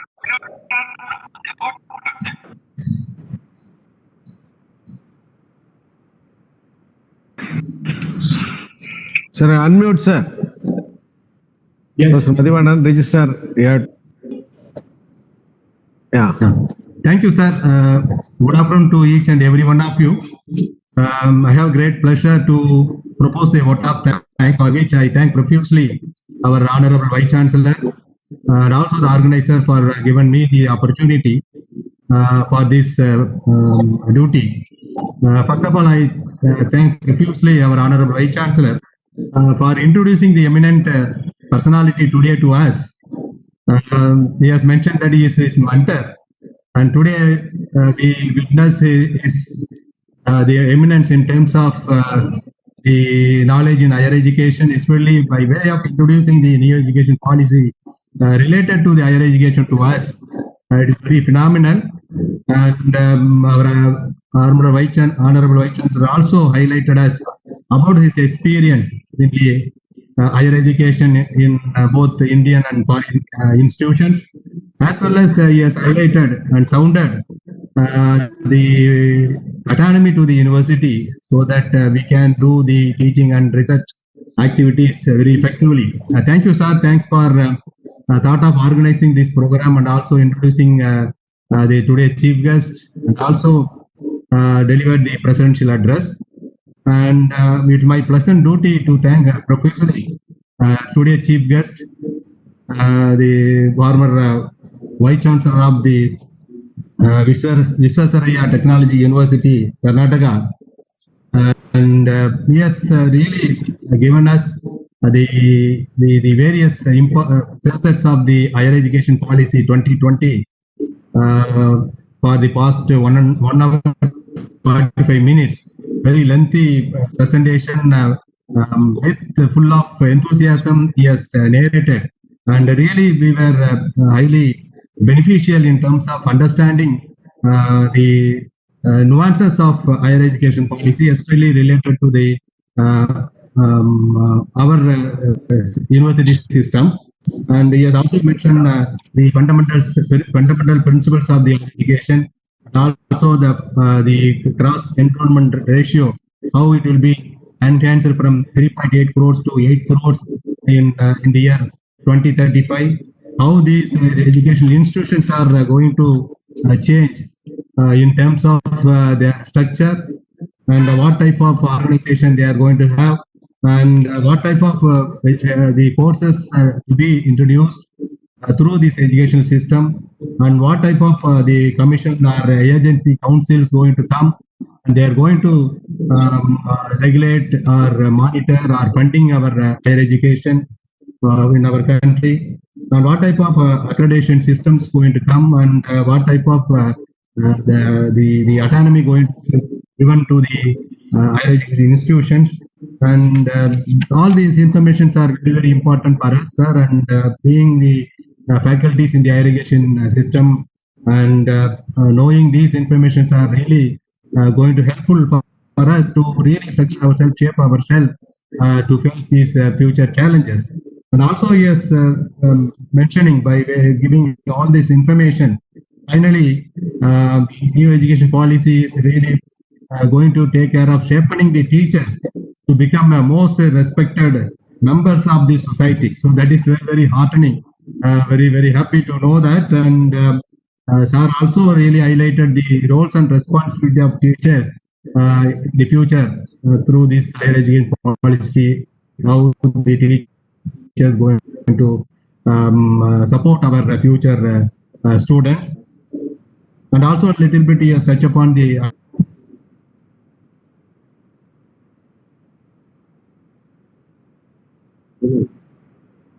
What happened? Signal went off. It. Okay. Teacher's connection. Yeah. Correctly Jyoti, taken. you can continue the vote of thanks. Jyoti. Jyoti? Please continue. Thanks. Signal went off. Presentation, facets and nuances of the higher education policy. Thank you, sir. Thanks for accepting our invitation and made it possible and to be with us today. And this is my sincere duty to thank the organizers, especially Professor Jyoti Sivanyanam, who has welcomed presented the welcome address, and also introduced the theme to the participant. And I thank profusely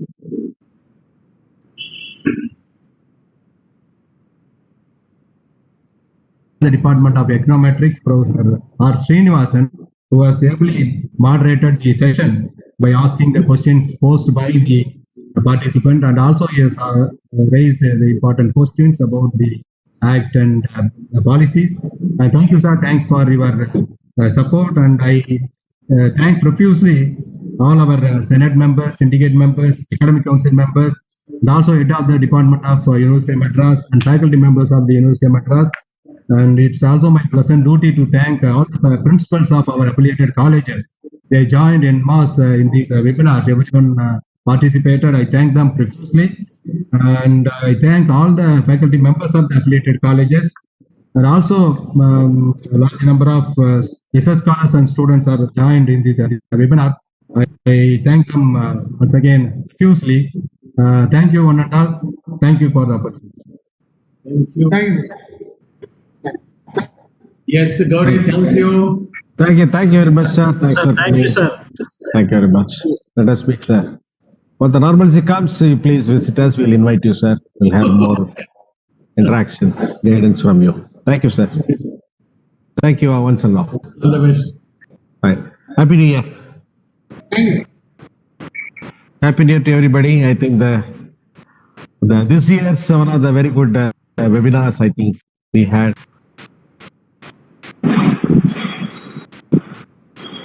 Thank you.